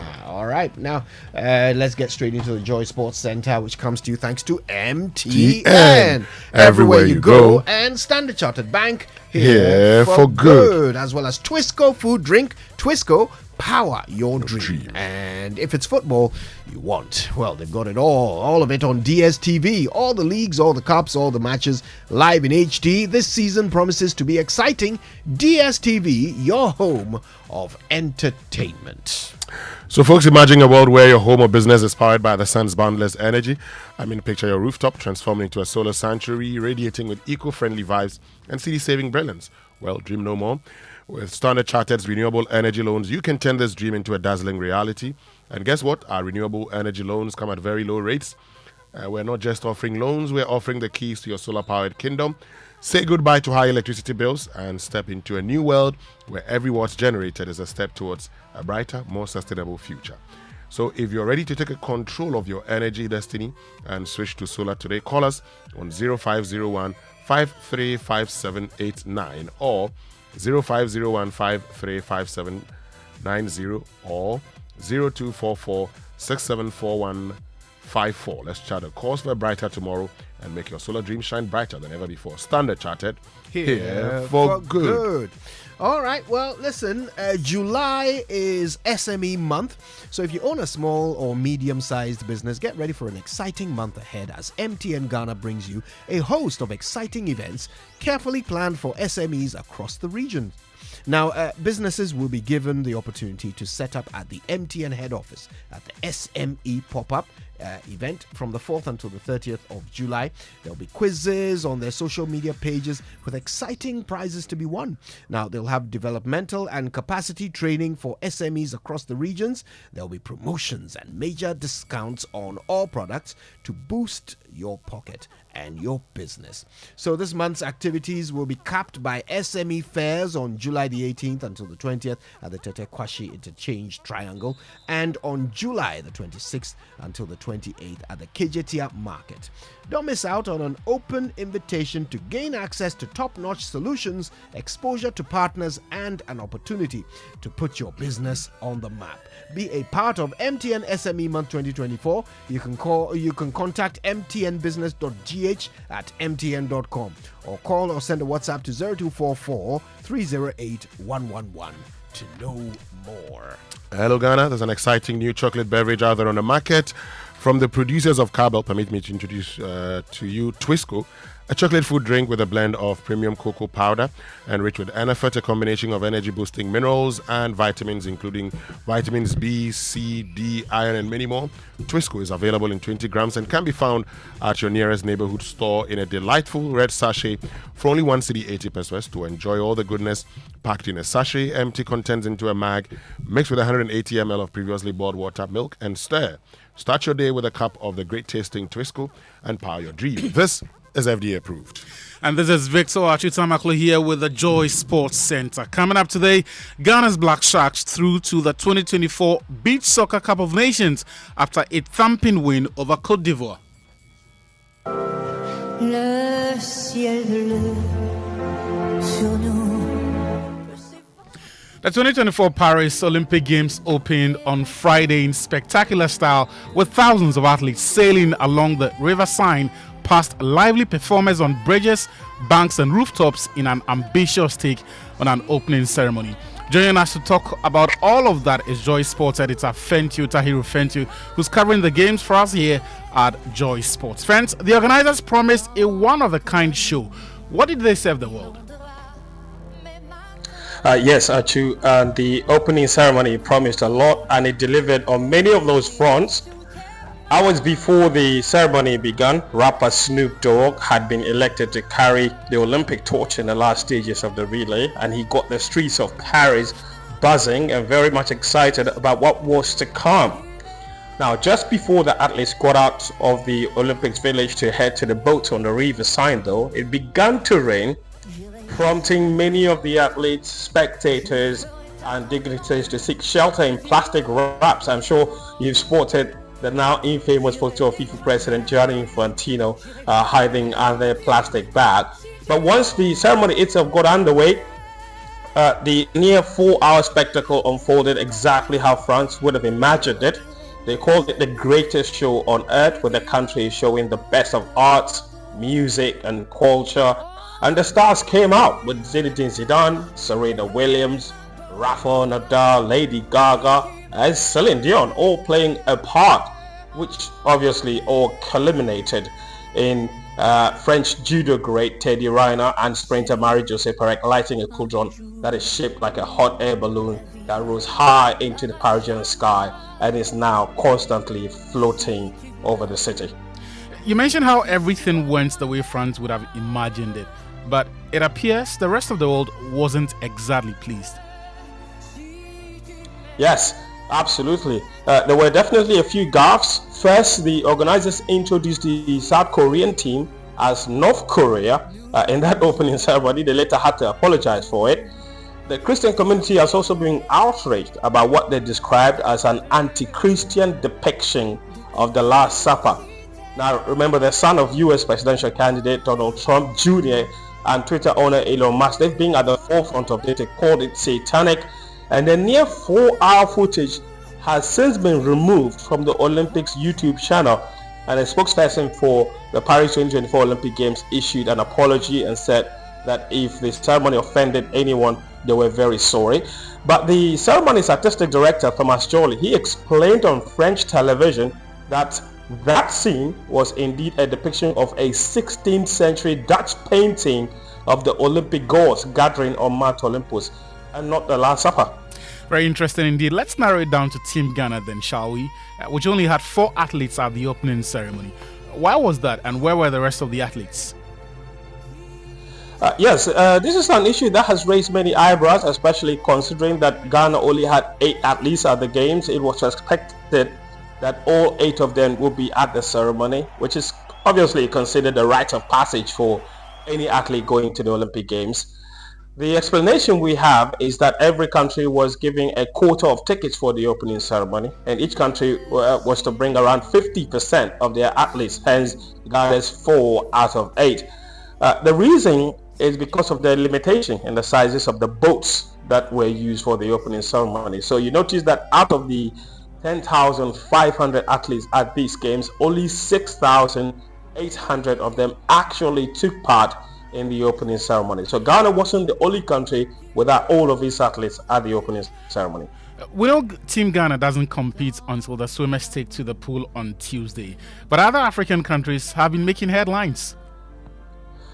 Yes, very much so. And South Sudan probably has made the biggest headline, winning their first ever game at the Olympics at their first time of asking. They beat Puerto Rico 90-79. It's crazy to think that this country did not even exist 15 years ago, only having gained independence in 2011. Now, just before the game, however, there was another big mistake from the organizers, who played Sudan's national anthem instead of South Sudan's. An outraged South Sudanese supporter had to be physically restrained by fellow fans from attacking the gentleman behind the PA machine when the incident actually happened. Incredible. What about medals? Any for Africa so far?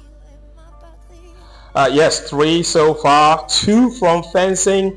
Tunisia's Faris Fejani, he won the silver, and Egypt's Mohamed El Said got a bronze as well. Then South Africa secured a bronze in the men's rugby sevens.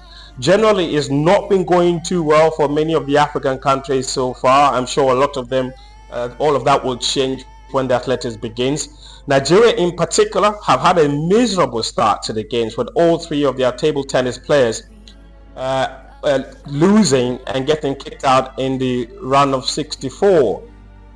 The women's football team have also lost both of their games and are bottom of the table with 0 points. And just today, one of their boxers, Cynthia Temitayo, was suspended and kicked out of the Olympic Games for violating anti-doping regulations. Zambia's women, they've also lost both of their first 2 matches. In fact, yesterday's game, they led 3-1 and 5-2 at different times in the game, and somehow ended up losing 6-5 to Australia. If there's any consolation for them in that game, is that striker Barbara Banda scored a hat-trick.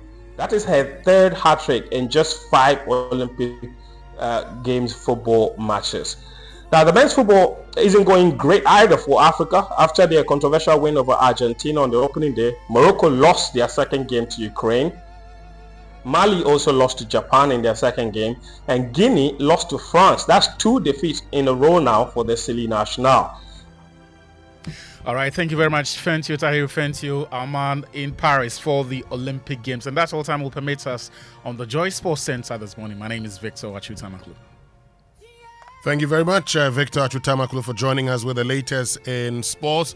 And that means we can now bring you food for thought this morning, brought to us by Roverman Productions. Be the difference. Uncle, good morning. My favorite, how about you say? Uncle. How was the weekend for you? Oh, it was great. We managed to rest a little bit, and so we're here. Prepared. I can see Batakari. Yes, he's here. Sami Batakari is here. Yeah.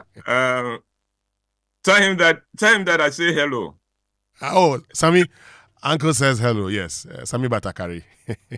That it pains me to say I miss him. Sami, we have to go and visit Uncle. He actually promised to visit me about 3 weeks ago, but that is Sami. Oh, yeah. I'll bring him home. So I hope he lives up to it. Sure. I would say the title of my presentation this morning is "Life is Not a Race." Now, in the late 90s and into the early 2000s, I noticed a trend in Ghana. I knew of about 4 young men in Ghana who confidently and boldly declared on various platforms and to me directly that they will retire at age 40. Now, these were very intelligent and dynamic young men in their late 20s and early 30s at the time. But they had read some principles on how to make money and how to be successful, and they were applying the principles and were seeing some impressive results. 2 of them, on the basis of those principles, were running their own businesses even as students at the university. Wow. The other 2 had quit their jobs to start their own businesses, and they were doing very well. They were not afraid to own their success, and they sought the company and friendship of people they regarded as successful. And wherever they went, they declared boldly that they will retire at age 40. They could afford to do that. They were sure. And then spend the rest of their lives traveling around the world and enjoying life as much as they could. Now, mind you, at the time, I was well past 40 and nowhere near being ready or able to retire. But I was happy for them.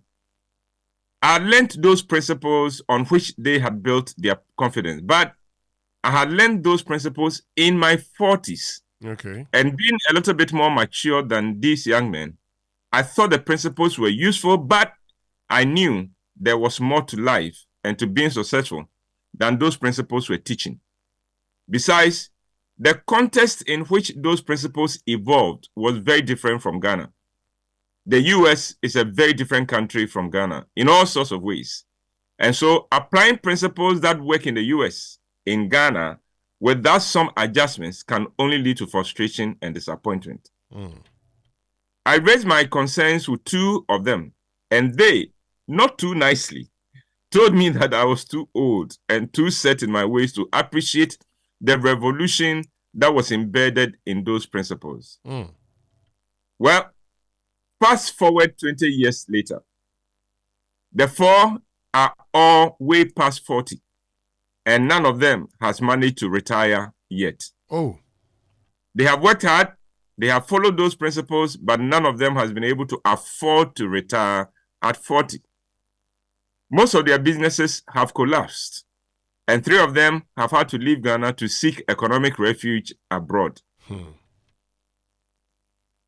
Listen, their inability to retire at 40, as they projected and boldly proclaimed, is due to 2 main factors. The first is that they were applying principles that were suited to North America in Ghana. Ghana is a difficult country to succeed in. And that has nothing to do with the country itself. but with the people and our leaders and our attitude to those who are high flyers.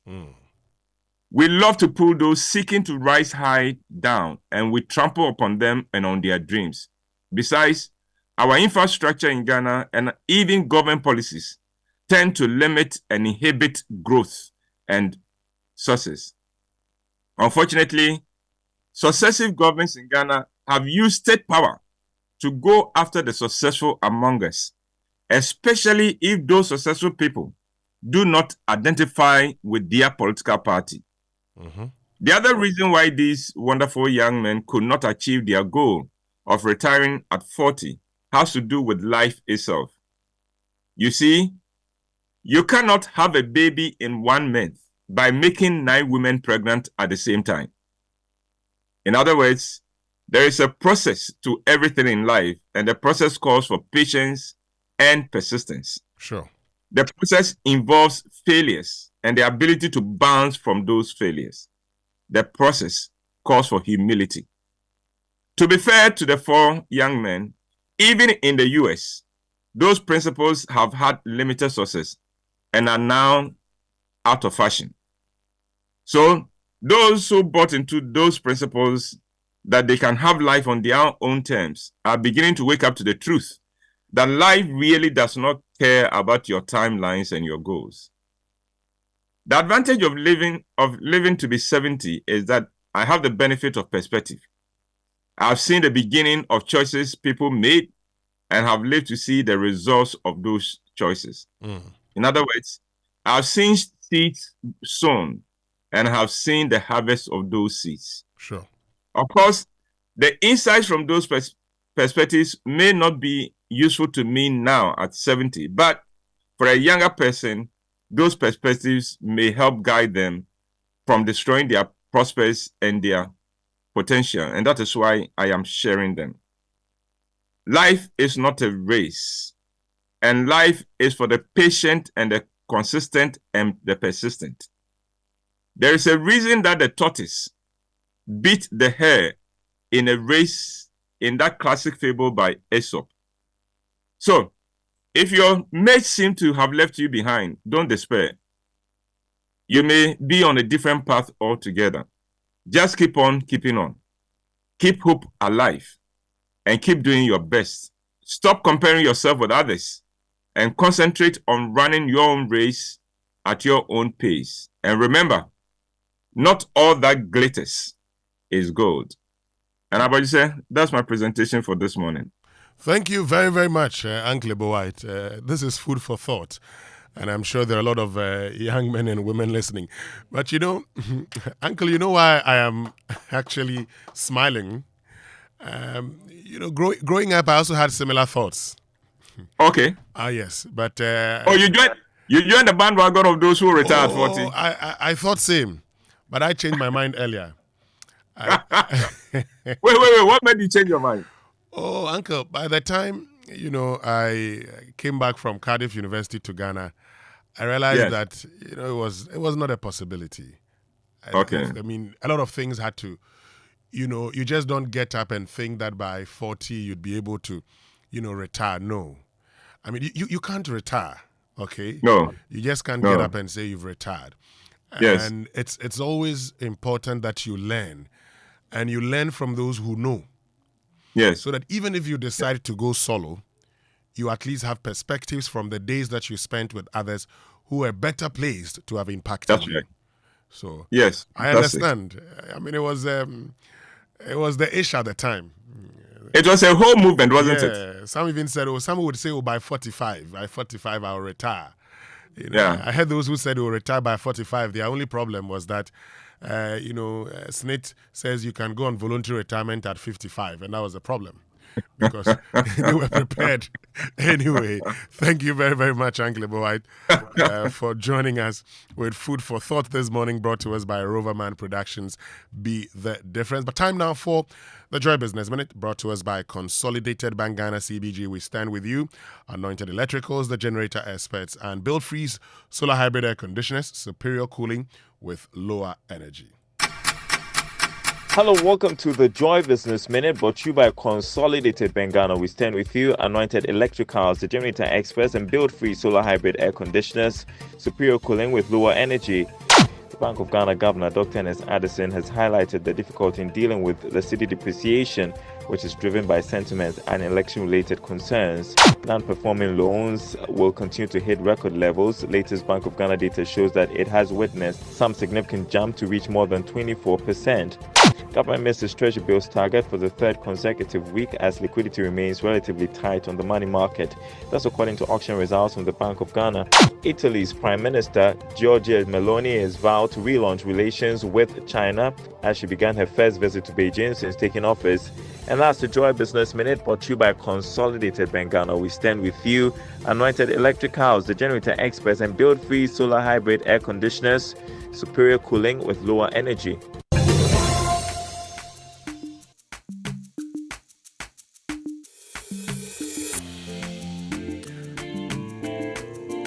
All right, so welcome back, and thank you very much for staying with us here on the Super Morning Show on Joy 99.7 FM.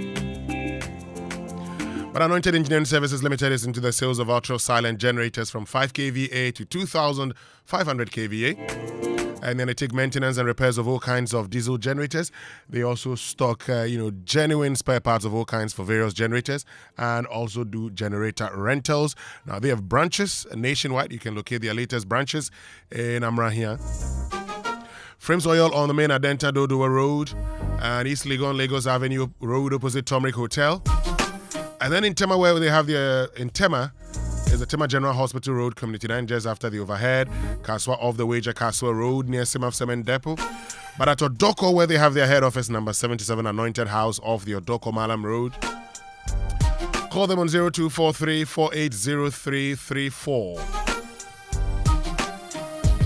But in these times of high electricity tariffs, build-free solar hybrid air conditioners are the air conditioners that you need to save you the cost of electricity. Build-free's solar hybrid air conditioners cool your buildings comfortably with very low energy consumption. And the amazing part is the air conditioners are built to the latest German technologies that give you 80% more savings on electricity bills for using your traditional air conditioners. Build-free solar hybrid air conditioners come with a 6-year warranty and free after-sale service for a year.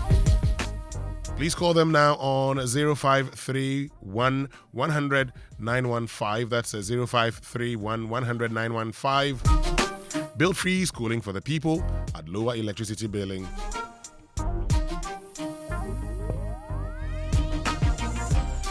But let's get interactive this morning here on the Super Morning Show. You've heard from Kweku Kwating. This morning we spoke to him. He makes the point that he feels that it's time for Ghana to actually, do things differently.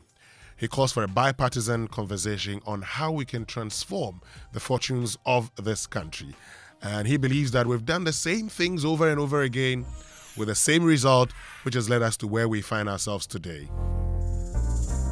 But of course, also coming up this morning, we're having our latest Hotline Documentary, Porous Borders, and we'll be telling you how people actually get things imported into this country using various routes and not paying the required funds to the state, sometimes aided by customs officials. You want to share your thoughts with us on all these issues here on the Super Morning Show? Social media messages brought to us by EcoBank, A Better Way, A Better Africa, and Malatu from Ernest Chemist, Malatu, power over malaria. But this is the year to stop singing and talking about shopping and enjoying life and just do it. Because EcoBank has over 1 million Ghana cedis worth of cash and prizes in the EcoBank Million Gang promo for you and over 7,000 others across Ghana. Winners will be rewarded bi-weekly, and you can be one of them, winning up to 10,000 Ghana cedis. There will also be 3 monthly draws, and all you have to do is to deposit cash in multiples of 500 Ghana cedis into your EcoBank account at your nearest branch, EcoBank Express Point, or via EcoBank Mobile to stand a chance of winning. Other prizes include fuel vouchers, shopping vouchers, airtime, and many more. And promo ends in 2 days. That's on Wednesday, the 31st of July, 2024. So it's your time to chop life. Remember, every 500 Ghana cedis deposit earns you an entry into the EcoBank Million Gang draw, a better way to enjoy life, a better way, a better Africa. EcoBank is the Pan-African bank. Stay with us. We'll be right back. When shopping for a dress, you say, Of course, the low burst line. A little tight by the hips. Covered sleeves. Off shoulder. Definitely. But when buying anti-malarial drug, you say, Is it not malaria? Give me whatever is available. choose your malaria drugs the same way you choose your dress. Always ask for Coartem. It's also available in cherry-flavored dispersible tablets for children. Don't gamble with malaria. Choose right. Choose Coartem. If symptoms persist after 3 days, consult your doctor. Malaria testing should be done before treatment. This advert is FDA approved.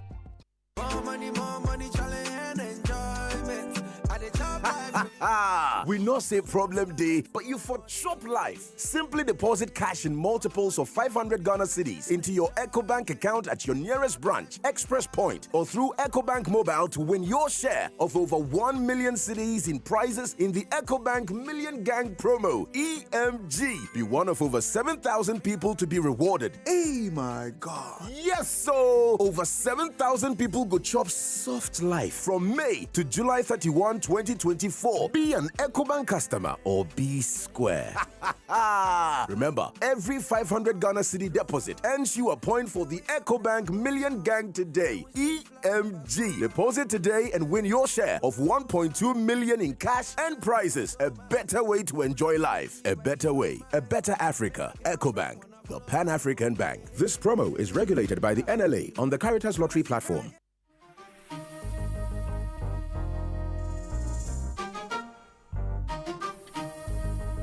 All right, so welcome back, and thank you very much for staying with us here on the Super Morning Show on Joy 99.7 FM. And of course, this morning on Big Stories, we're bringing you the conversation about Porous Borders, how we're losing revenue at our points of entry, and that will be uploaded on our YouTube channel, so you can definitely watch it. But also, the interview with Kweku Kwating is currently on YouTube, so you could actually get every bit of that interview in case you missed it, or if you want to use it for referencing, just get onto our YouTube channel, and you get to, follow, or you get to listen all over again the interview with Member of Parliament for Obuasi West, Kweku Kwating. And Big Story is brought to us by Telecel Connecting Energy's latest film, Your Partner for Life, and Lancaster University, Ghana, the only British university campus in West Africa. But are you ready to be the next millionaire in town? The Telecel More Money promo is getting exciting. 2 lucky winners have been rewarded 30,000 Ghana cedis each week at Medina and Ahafo in the weekly draw. So what are you waiting for? It's 1 million grand prize up for grabs, and it could be you. Simply reload your mobile using your Telecel Cash wallet and be part of the daily and weekly draws where you could win up to 30,000 every week. Purchase data or airtime using your Telecel Cash wallet and double your chances. Making payments onto your fixed broadband also gives you a chance to be the next millionaire. And the more you reload, the better your chances of winning in the Telecel More Money promo. To opt in for free, dial *500# or send WIN to 500 or visit the Telecel Play app. This promo is regulated by the NLA on the Caritas Lottery platform. Terms and conditions apply. Telecel, connecting energies. But just picture this. You're lying in bed after a long day seeking comfort and relaxation, but instead you're met with a mattress that sags beneath you, a reminder of shortcuts and compromises. Your comfort and well-being should have never been compromised. That's why we at Latest Foam prioritize quality above all else. Step into our showrooms and experience the difference for yourself. Our high-quality mattresses and furniture are crafted with your ultimate relaxation in mind. Picture waking up refreshed, rejuvenated, and ready to take on the day. That's the Latest Foam promise. So invest in your well-being. Choose Latest Foam, otherwise, shall you do yourself? Latest Foam, your partner for life. Visit us today and sleep better tonight. Call us on 0302 231155 or 0322008499 or visit us online, latestfoamghana.com. Right, so stay with us. We'll be right back after these messages here on the Super Morning Show.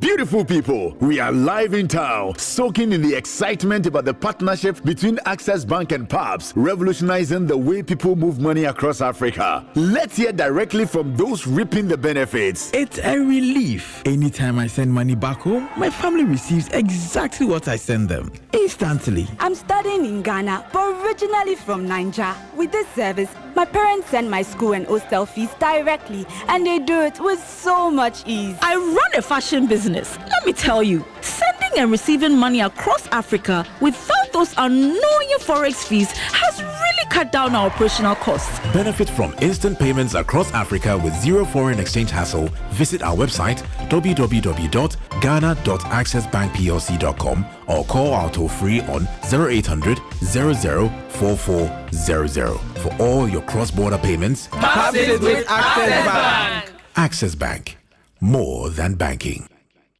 Are you hoping to start university this October? If you want a British degree from a world-class university at a fraction of the cost, then join Lancaster University Ghana in Accra. With a diverse student community, vibrant campus life, and up to 50% scholarship to support your study, Lancaster University Ghana provides you with a world-class education that creates endless possibilities globally. Don't miss this once-in-a-lifetime opportunity. Apply to join Lancaster University Ghana, where learners become leaders. Admissions are currently open for our 2024 intakes. Apply now for our foundation and undergraduate programs. For more information, contact us at +233 030 221 8989 or send an email to admissions@lancaster.edu.gh. Lancaster University Ghana, the only British university campus in West Africa.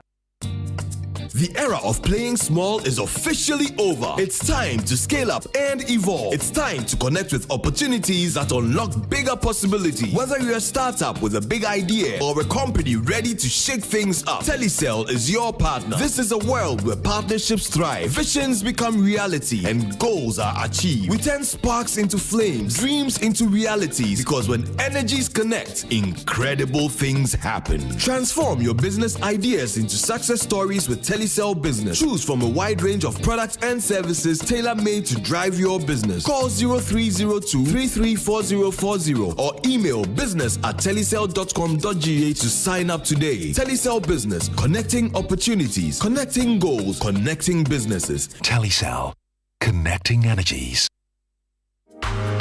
It's a First Thursday special treat at Achimota Retail Center every first Thursday of the month. Let's take your first Thursday of the month to a whole new level.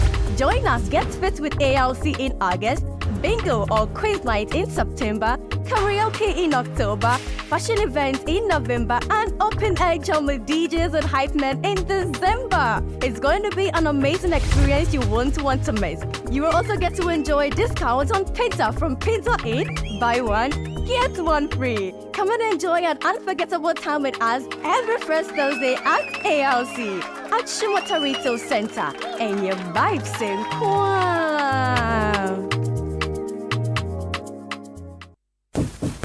Hey, Cashman. Yeah. Don't you know Nana has assembled all of us and you are here making calls? My generator is spoiled too. So I'm calling a renowned Ghanaian company with an excellent track record in the sales and repairs of generator sets in Accra to come and repair for me. Oh, is it Anointed Electricals? Yeah. Anointed Electricals deals in quality and genuine generators with high fuel efficiency. We also rent generators. They sell quality generators from 10 kVA to 2500 kVA. They have spare parts of other generators and can repair every faulty generator set even if you didn't buy from them. Look, now we don't have any electrical problem in Accra. Oh, how? Because Anointed Electricals is right here at East Legon, Lagos Avenue, opposite Tomric Hotel. And that's why Nana is calling us. Okay. Yes. If you want to buy a brand new generator or repair the old one, visit Anointed Electricals. Or if you are within Accra, call our hotline 0246 423 534 or call 0243 480 334. They have qualified and dedicated men on 24-hour after sales service. Then let's go and listen to Nana. Let's go. Gosh, after giving you the hint, won't you give me anything?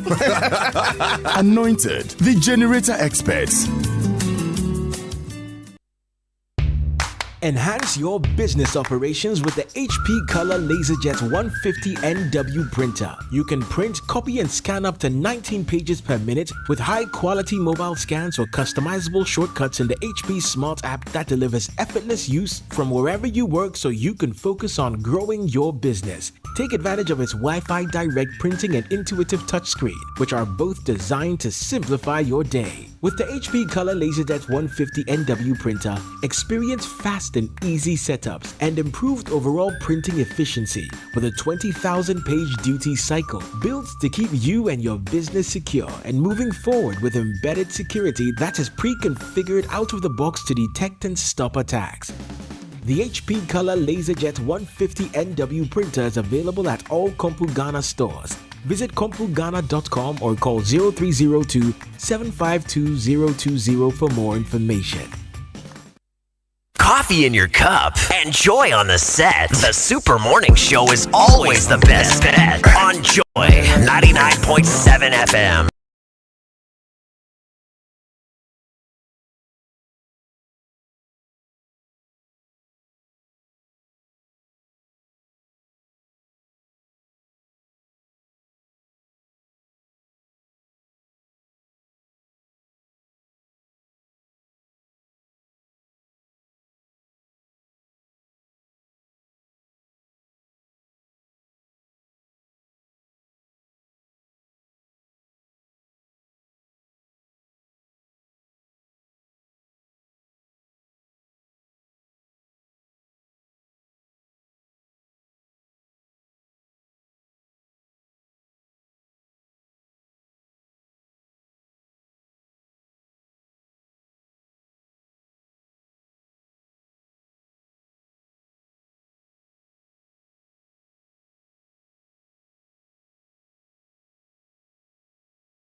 International Conference Center from 9 a.m. each day. The special guest of honor is the Minister of Finance, Dr. Mohamed Amin Adam.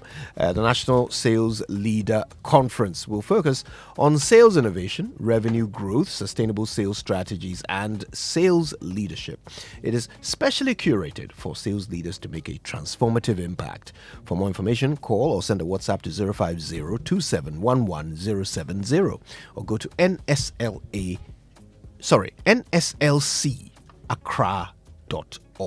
to register. Be part of the conversation on the 14th and 15th of August at AICC for the conference organized by sales leaders for sales leaders. NSLC is supported by Telecel and Star Oil. So, speccing that old car or a home makeover or a relaxing beach getaway, I'd love that. Use your APSA card 10 times or more in a month and you could be a lucky winner in the APSA Change Your Story promotion and extra entries by using our digital channels 5 times or more. From now till the end of October, 5 lucky winners will take away 40,000 Ghana cedis each every month to change their stories. For more information, visit an APSA branch today. This promotion is regulated by the National Lottery Authority on the Caritas Lottery platform. Your story matters. APSA. Terms and conditions apply. Now, give your eyes the best attention they deserve. Don't joke with your eye health this month at all. Now, with 33 plus years of experience, Robert & Sons Limited Optical Services continues to offer comprehensive eye care services to help address many eye problems or conditions affecting our daily lives and activities. Now, you can get all-day comprehensive eye testing with modern equipment, eye specialist services, pediatric eye care services, visual field testing, retina damage detection scan or OCT, and of course, 100% original and unbeatable frames and optical products, including contact lenses and solutions. Check out my glasses on Facebook Live. They are from Robert & Sons. Now, you can go visit Robert & Sons Optical in Adabraka, Usudankwa Circle, Tema Community 6, Weja, East Legon, Adenta, Kumasi, Ahunjo, and Koforidia. For more information, call 0302 222 601 or 050 151 9111, or just follow them on Facebook, Instagram, and X. They are at Robert & Sons Ltd. Robert & Sons Optical Services, seeing is believing. And the Ghana Revenue Authority reminds all persons registered for VAT NHIL Get Fund Levy that a VAT NHIL Get Fund Levy and Communication Service Tax returns for June 2024 should be submitted on the VAT NHIL Get Fund Levy and CST returns forms not later than Wednesday the 31st of July 2024, which is the last working day of the month. File your VAT NHIL Get Fund Levy and CST returns early and avoid payment of penalties. For VAT NHIL Get Fund Levy, the penalty is 500 Ghana cedis and a further penalty of 10 cedis for each day the return is not submitted. For CST operators, late filing of returns attracts a penalty of 2,000 Ghana cedis and a further penalty of 500 Ghana cedis for each day the return is not submitted. We encourage taxpayers to file their returns online via taxpayersportal.com, and also to note that in line with GRA's cashless policy, both check and cash payments should be made at any of the 23 designated banks, the Ghana.gov platform of our USSD code *222#. Remember to submit the June 2024 returns not later than Wednesday, 31st July 2024, which is the last working day of the month, and avoid paying penalties. Kindly get in touch with us by email on info@gra.gov.gh or by WhatsApp 055-299-0000 or 0200-631664. Now, dear parents, aren't you tired of fighting with Junior each time he goes out to play? Because Junior wants to play. Junior has to play, but we know sometimes Junior's clothes can get terribly dirty. And who must do his laundry? You. Now, we understand laundry is hard work. So from today, join the millions of Ghanaian parents who have gone back to their beloved Omo. The new Omo is packed with powerful stain removal properties. It is extra gentle on the skin and now has a new, unique, sweet-smelling fragrance for all your clothes.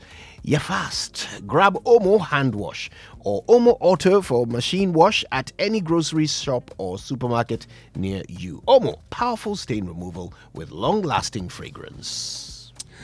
So attention, shoppers and textile lovers.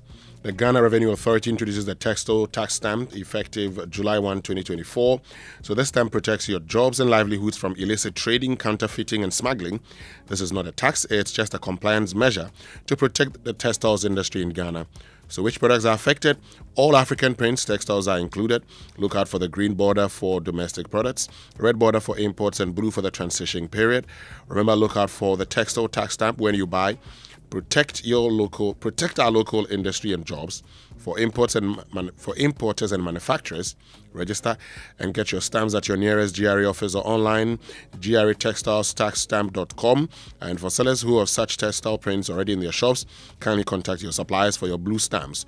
Please note, it's an offense to display, buy or sell products without the stamp, and enforcement begins on the 1st of July 2024. Remember, no stamp, don't buy.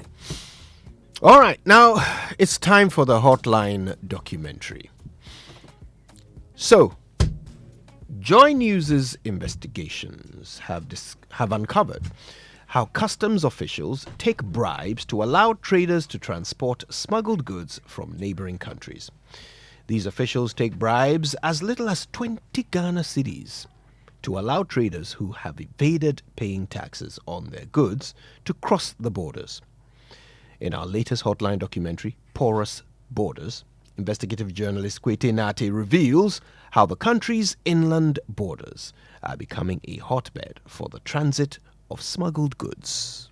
And let me just add, it's actually going to be on YouTube, so you can actually watch the video live on YouTube on the Joy News channel. Get there and get to see our latest Hotline It's on Facebook Live as well. As well, yeah. All right.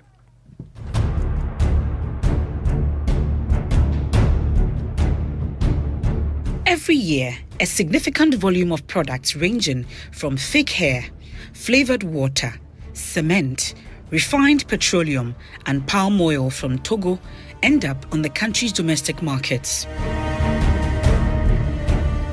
According to the Organization for Economic Cooperation and Development, OECD, over $400 million worth of these products were imported from Togo between 2017 and 2021. However, anecdotal evidence suggests that what is smuggled through the country's porous borders to the local markets surpasses what has been documented by the OECD.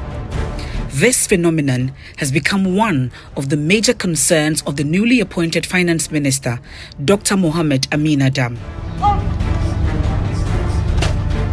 He did not mince words over its impact on revenue generated to the state when he met customs officials on his first working engagement with them at the Tema port. I know you have put in efforts and your efforts are appreciated, but smuggling is on the rise, particularly on the eastern corridor of our country. All the reports of smuggling that have come to my attention, about 70% of them happen to be occurring along the Eastern Corridor area. But he fell short of addressing one of the enablers of smuggling, the porous borders. In this story, you will see how much some customs officials take as bribes to allow these products into the country. At least, if you don't want them to disturb you, they buy like 100 cedis. 100 cedis. 350 cedis at Samia barrier. And from Samia barrier to the next barrier you meet on the road is called 32. We normally call it 32. That place you are going to pay another 350 cedis.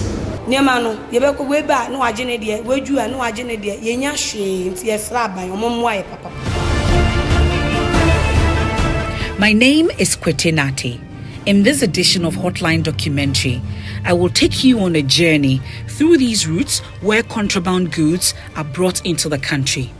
This is an undercover investigation to infiltrate the ranks of the smugglers, transporting many cartons of gallons of oil and assorted drinks and bags of rice from Togo to Aflao, Cote d'Ivoire to Elubo, and the northern regions and Oti regions.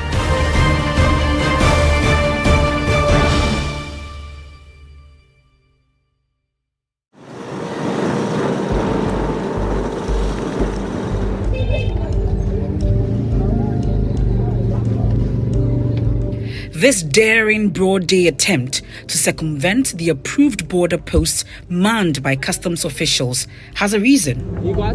The unscrupulous business operators and smugglers want to escape paying the right duties and penalties on their goods. I meet Delali. He's in his late 30s and runs a retail outlet in Aflao. Many of the goods he sells in his store were illegally brought in from Togo. They are without the tax stamps embossed on the goods as directed by the Ghana Revenue Authority. Despite admitting falling foul of the law, he has a justification behind this business move. Price for that matter, because goods from Togo are usually less expensive compared to those that are made here in Ghana. For instance, a pack of Malta Guinness is being sold in Ghana here around 150 something, but at Togo you get it as low as 115, 120 cedis. So definitely as a business person you want to get your goods from Togo, taking out your transportation and other costs would be around 10 cedis. So comparatively, it's better to pick from Togo than to buy from Ghana directly. The practice of bringing goods from Togo through unapproved routes to the local markets isn't an easy one. Aside from using winding routes, it comes with its own costs and risks. But for these smugglers and traders, the business rewards cannot be compared to the cumbersome process they have to go through when using the approved routes. As a result of this, Delali takes the risk of carting these unstamped goods from Togo to Aflao and manages to maneuver his way around customs officials stationed at the checkpoints. The success of this operation is largely dependent on middlemen who operate tricycles that operate on these routes. A pack of malt, which is, I would say, less expensive compared to the other things that we used to bring from Togo. They may take 3 cedis, 4 cedis as they have been able to give you that free transition from Togo to, that is what they take. So basically that is how much we pay for one. So because we bring the goods in large quantities, so if you calculate individual 4 cedis or 3 cedis by the quantity that we have brought, it's a lot of money. So I think that will be enough. What's the highest you have paid on goods to these individuals? Like at the time, yeah. Sometimes, depending on the quantity of goods, 500, 700 to 1,000, depending on the quantity. See, every time you go, based on the money available and the quantities that you are able to get, then how much you pay to them also changes. The fear of having his goods seized and the need to escape the laborious paperwork at the approved border post are the reasons why he continued to rely on smugglers to protect his business interests. It's not allowed, and to a very large extent it's very cumbersome to go through the processes of getting goods. Sometimes you may not be allowed at all, or the goods may be seized, and as a business person, meaning your capital is gone. So we have to resort to the bit and probably some unapproved routes. I come across Favor. He operates a popular pub in Kajebi in the Oti region. Loads of the consignment he sells are brought from Togo. He says one needs only 100 cedis to pay off customs officials who would want to confiscate the contraband goods. He is willing to assist me beat the process anytime I am ready. When we go, when we buy the things finished, we will get somebody over there as a motor rider, so that the person will use it to pass bush. Also pass the border and come. But how would we bring it over here? I know them already, and they know me. As in the customs officers? No, the motor riders. Oh, okay. So that means they will not use it to pass there again. Okay. They will not pass the border again, they will pass bush road. So generally, how much should I budget? At least, if you don't want them to disturb you, you buy like 100 cedis. 100 cedis. Knowing this, the team is advised to change a few notes of CFA francs for the purchase of products across the border.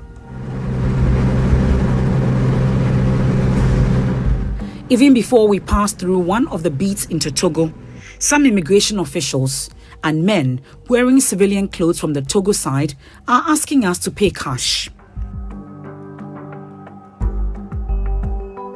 As we head into one of Togo's busy business districts, something struck me. It appears one can buy anything from this business hub, from clothes, drinks, toilet rolls, and fabrics to anything you can think of in shades and colors. But for purposes of this investigative assignment, we settled on purchasing assorted and canned drinks without the tax stamps. These are goods that are already manufactured in Ghana, but as I would so learn, it is cheaper to buy from here.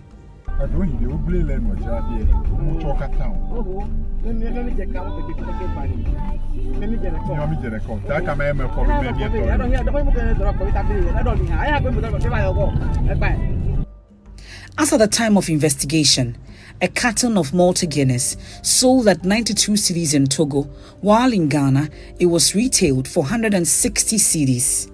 A carton of Coke went for 101 cedis in Togo, but sells for 150 cedis in Ghana.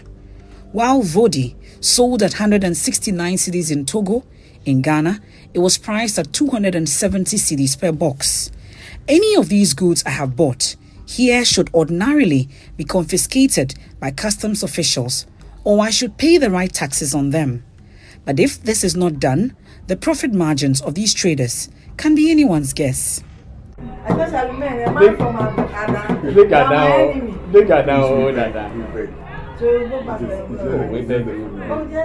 No, but we passed there. We passed there, they didn't even stop at the end. Then it's double punishment. Then this one, you times it by 2. You times it by 2 for 50 dabala. Oh, that means no, I don't go buy for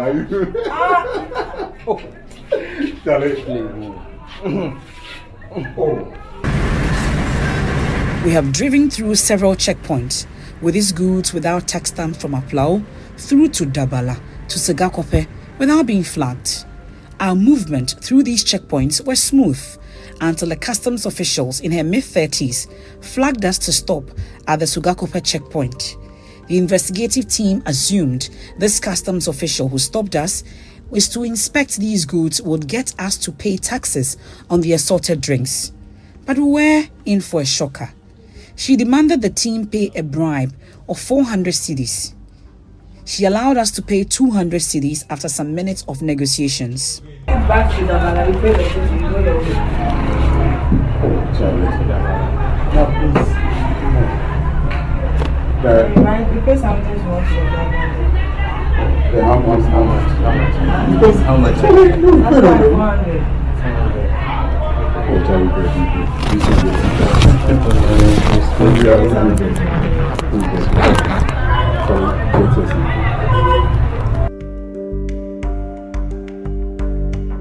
This was no different at Ghana's border in Western Region, Elubo.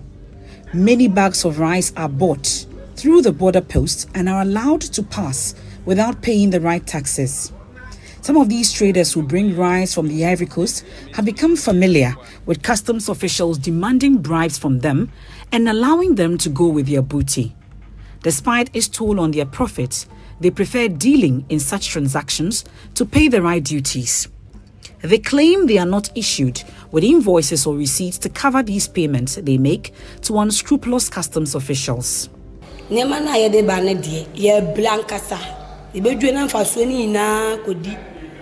Custom furnism.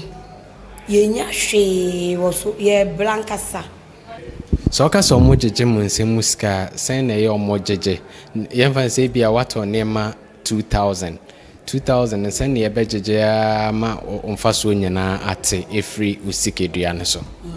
Yes, say, near my almost your duty neighbor, a bomb bed general, say, we are duty no. What of a mobile tobacco, we see 20 cities and 30 cities. Now say, and I may make us say, a moment me first way in 20 cities, be a 30 cities. No, what you must say 30 cities, and say, na me meton. Netumia contem, I'm a metumia be fafu. No, omojiska we omoma receipt. Oh, receipt in can say any yen to me your duty no sunti. Nesan on beb yeno, yen to me your duty nti. Sano, yenji receipts. In a duty no snow, your mom or mom yeno. Mediana de me call mambino, or man trobi and guso. She nisso, crataneke, and the mammy. No, the pen I make no the mammy, tis a mutuary. The seat no say your share or inside one as or moody scanner. No more cray, or my draw paper be the amaye. Your quiet who paper and so still you do buy your horn more or moody scar. Or moody scanty, ni say any scan or bedgeno. Your qua, your dinamano, becofiano, not driver no say. Zicano more to an alien to ya, and we at Yanoso. Near to ya, into your tongue, yen shade. A brehum and your bread. Drivers who cart these goods to the marketing centers are not spared when transporting these bags of rice. According to this driver, who gave his name as Kweku, the officials demand nothing less than 350 cedis to allow them to transport smuggled bags of rice to Takrady or Takwa. It's like you are moving rice from here to whether Takwa or Takrady. It depends on the car you are using. Maybe you use a car to say you are using a car like Opel Zafira. You normally call it 2 seats here. From here to Takrady, and if you loaded let's say a bun of rice, first barrier, let's say it's called Samye barrier. They're going to take you 350 cedis at Samye barrier, and from Samye barrier to the next barrier you meet on the road is called 32. We normally call it 32. That place you are going to pay another 350 cedis. Yeah, that's what's like you normally pay to your customs on the road when going to Takrady or let's say Takwa. And how does it affect your profit? To that extent, like I'll say it like, let's say you've loaded a rice of let's say 30 and you are sending it to let's say Takwa or Takrady. We take 20 cedi per one, like each. We take 20 cedi each. And you are paying whether 350, let's say the 2 custom barriers making 700, and you are paying 700 to the let's say the custom people. How much are you going to gain? And even if you've not like deducted your fuel money from it, how much are you going to gain? I have succeeded in meeting one of the smuggling kingpins in Elubo, who identified himself as Error. For every box of rice he brings from Ivory Coast to Ghana, he charges 20 cedis. It is this amount he pays off to customs officials he works with to facilitate his business. If he can transport 500 bags of rice to Elubo, he will earn 10,000 cedis. Me charge there saying, and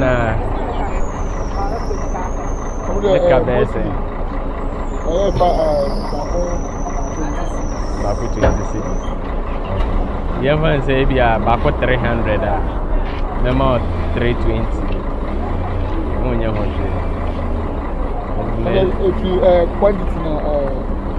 In the meantime, the dear measure bear 500 bags. It's me drew and my cha. The customs one and see a bear more day. I know the best. I know about 20 cedis in man. Maybe I will 20 cedis. No problem. The investigative team decided to test these claims made by the traders and commercial drivers. We bought several boxes of rice from neighboring La Côte d'Ivoire. At the Elubo border post, this customs official, who was identified as Kujo, allowed our boxes of rice bought from La Côte d'Ivoire into Ghana. We did not pay the statutory taxes. When the team got to the customs checkpoint at Samir, Our vehicle was inspected by 2 customs officials. They asked me to follow them to their office. They demanded I paid a bribe of 20 cedis and left me to go with the boxes of rice. So I'm going to use it to celebrate small X-Man. What do you have? Rice.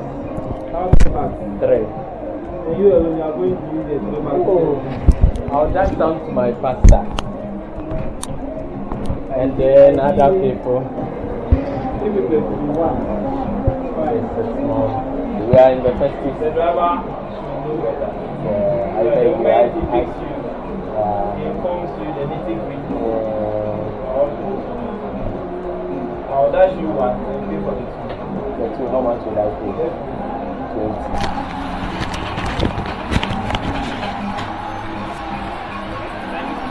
Thank you very much.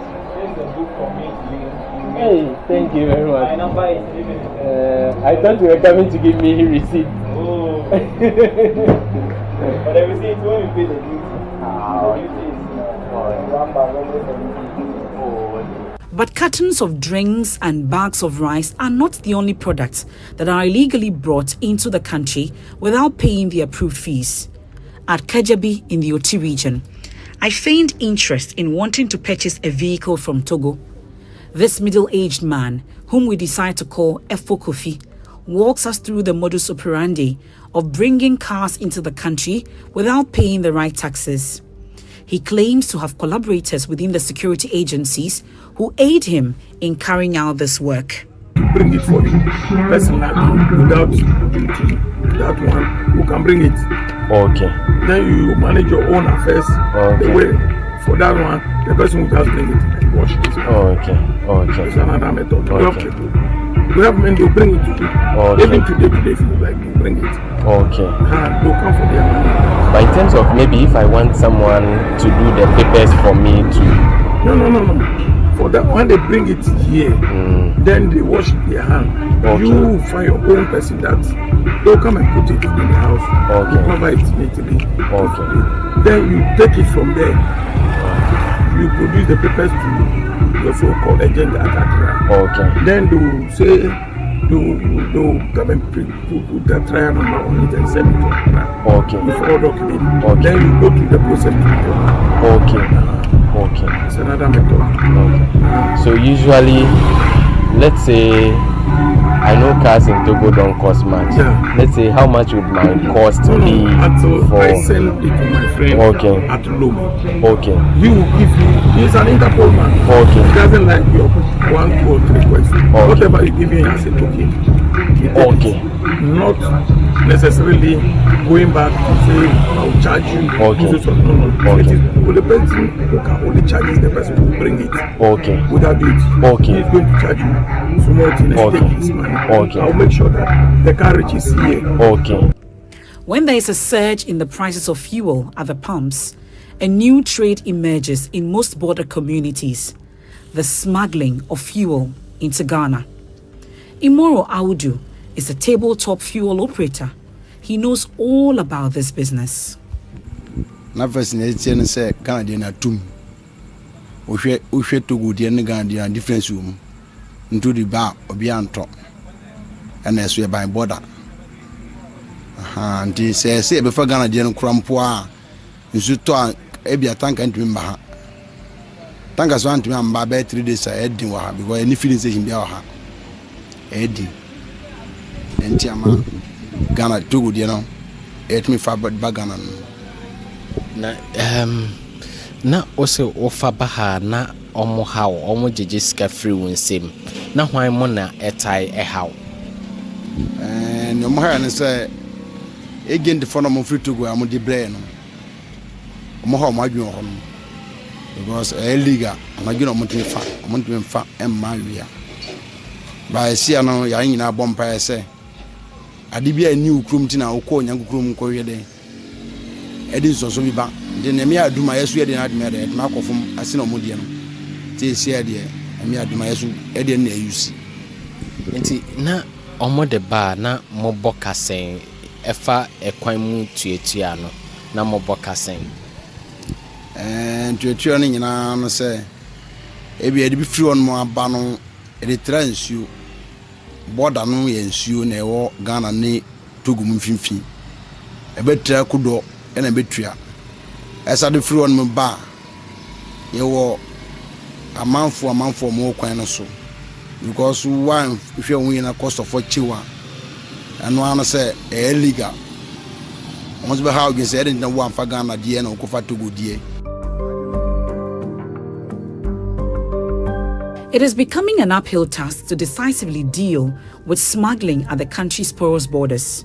But if the actors in this menace are held in check, the loopholes in the revenue basket can be sealed. For Hotline Documentary, I am Kweti Nate.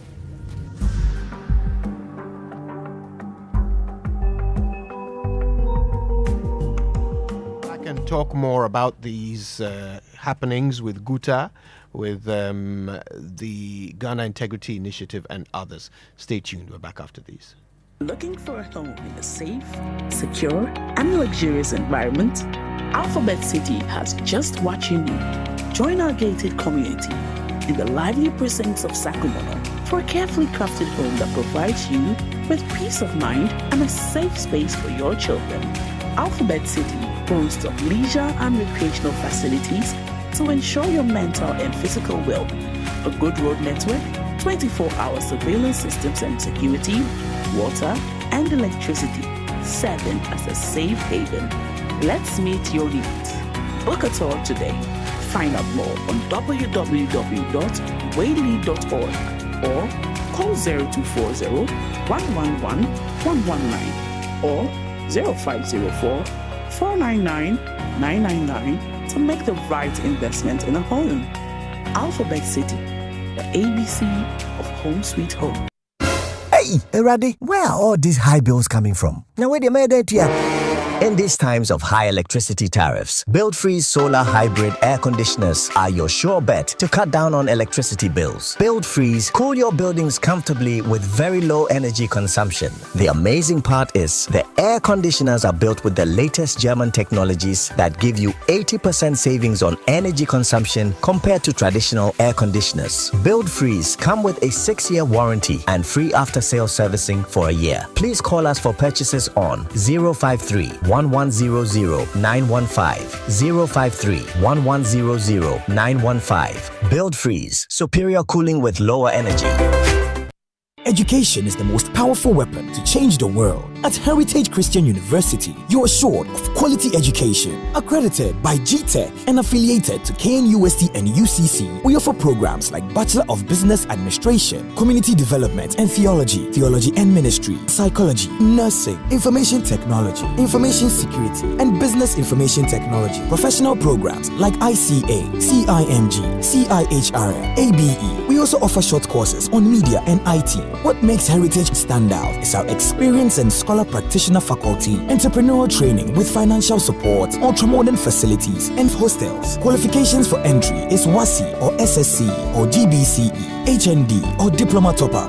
Mature 25 years and above. Heritage is located at Amasaman behind the Olympic Stadium. Contact us on 054 777 7731 or 020 229 8399 or www.hcuc.edu.gh. Heritage Christian University College, educating compassionate entrepreneurial leaders.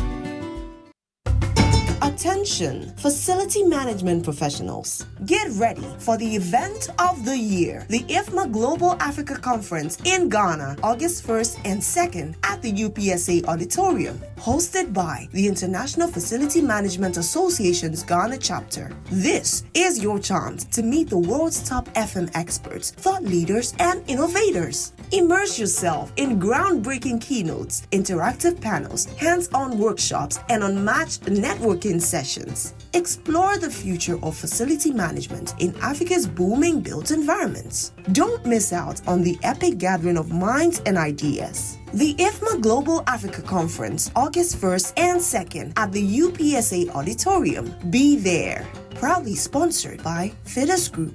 To register or to sponsor, please call 0558 368 544.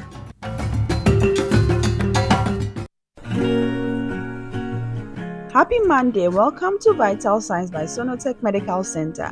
I'm Dr. Grace Bachman. Today we're focusing on managing chronic hepatitis. Chronic hepatitis is a long-term inflammation of the liver caused by hepatitis B or C. Managing it effectively involves a combination of medical treatment, lifestyle changes, and regular monitoring. First, follow your doctor's treatment plan. Regular checkups are also very essential. Your healthcare provider will monitor your liver function and viral load through blood tests. Lifestyle changes can significantly impact your liver health. Avoid alcohol as it can further damage your liver. Exercise regularly to keep your immune system strong. Inform close contacts so they can get tested and vaccinated if necessary. Reach out to Sonotech Medical Center on 0242 439 467 and at Sonotech GH on social media.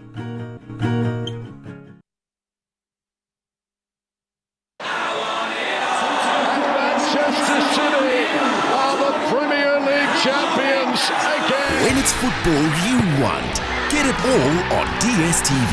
All the leagues, all the cups, all the matches live. Because when it comes to football, we've got it all day, all night. No matter what package you're on, you're always going to get football on DSTV, your home of entertainment.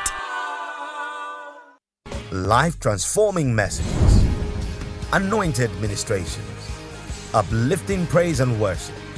Experience God's presence and power at Greater Works 2024. Speakers: Pastor Matthew Ashimolowo, Bishop Tudor Bismarck, Bishop Mike Okonkwo, and host Pastor Mensa Otabil. Date: Monday 29th July to Friday 2nd August. Morning sessions from Tuesday 30th July to Friday 2nd August. Time: 9 a.m. Evening sessions. Time: 5 p.m. each night.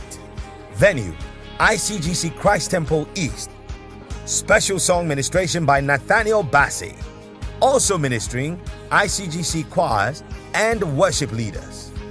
Each evening will end with a praise jam session which will climax on Friday with extended praise night.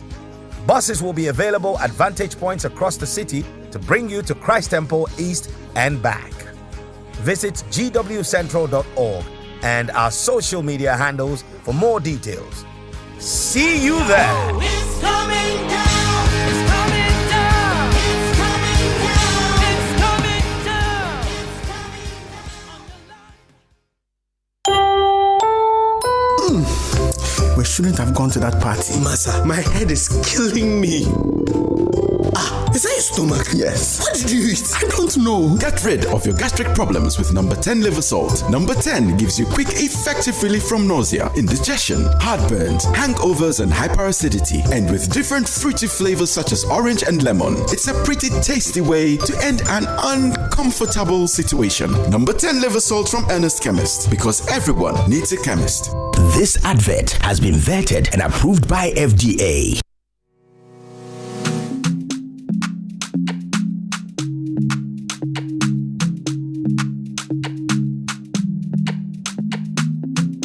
In your cup and joy on the set. The Super Morning Show is always the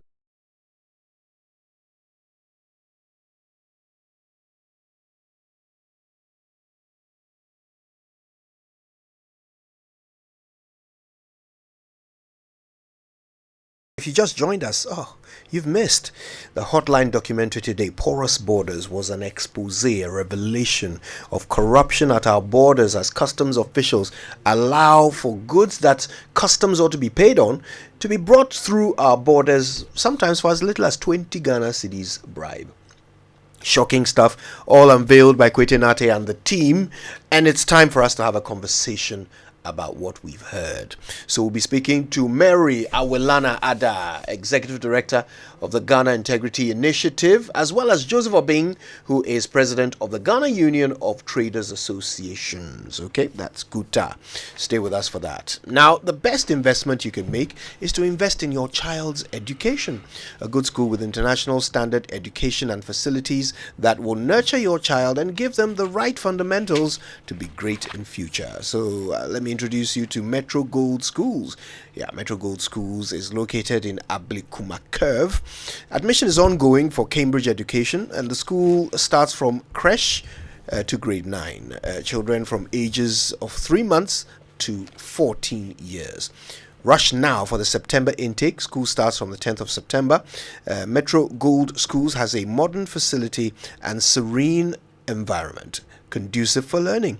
It has boarding facilities, a tennis court, basketball court, swimming pool, and an AstroTurf. Enroll your child now. Call or send a WhatsApp to 054 805 018. Okay, so that's 054 805 018. No, that's 054 805 0108. Right? Yeah. Okay, or you can go to mgs.edu.gh for admission details. Metro Gold Schools, your child deserves quality education. And Heritage Christian University College is set up to provide the missing link in tertiary education through creativity and innovation. The university has since 2018, giving a sum of 450,000 as startup grants to a number of its students to start their businesses. There's a huge emphasis on entrepreneurship, technology, and practical learning with professional certification. It's affiliated to KNUST and UCC and accredited by GTech. They are located at Amasaman behind the Olympic Stadium.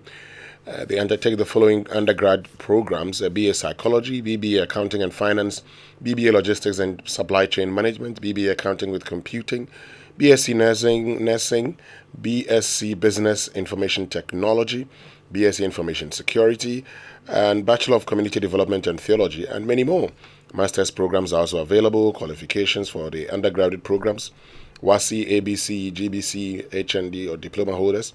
Mature students who are 25 years or older, call them on 0547 777731 or 0202 298399, and then or visit their website hcuc.edu.gh. Heritage Christian University College, educating compassionate entrepreneurial leaders. Now, just before we go into our conversation about what's up with customs, the Customs Division of the Ghana Revenue Authority would like to inform the general public that a 2-month amnesty has been granted to all users of uncustomed vehicles from the 1st of August until the 30th of September 2024. Now, this amnesty waives all penalties that would have been imposed if such vehicles had been impounded by the personnel of the Customs Division.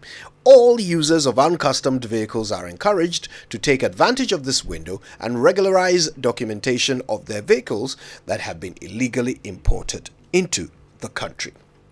The general public should note that after the 1st of October 2024, the Customs Division will undertake a nationwide unannounced inspection of vehicles on the roads and impound all uncustomed vehicles. For further information, go visit the nearest Customs Division office or the GRA head office off Starlet 91 Road near Accra Sports Stadium at the ministries. You may also call the GRA toll-free on 0800 900 110. Email information to info@gra.gov.gh or send a WhatsApp to 055 299 0000 or 020 063 1664 for assistance, and that's from the Commissioner General. So, dear moms, aren't you tired of fighting with Junior each time he has to go out to play? Hey, and fathers too, isn't it? Because Junior wants to play, and Junior has to play.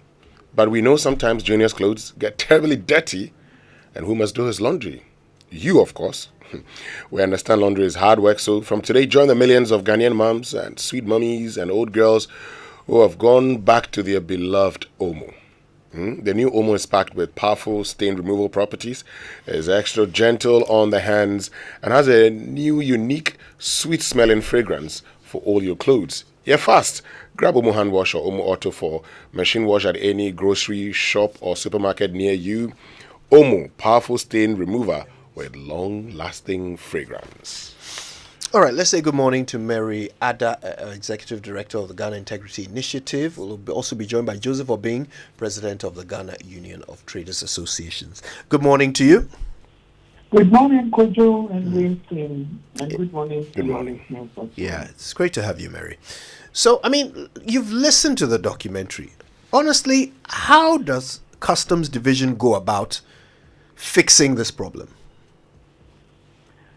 So, Kojo, while I believe that this is not new, it is also a very frequent occurrence and our traders have made several complaints on this. Surveys have also picked this up, that the perceptions of and experiences, in fact, of people who deal with the service at the borders is one that we all would want to see a change around.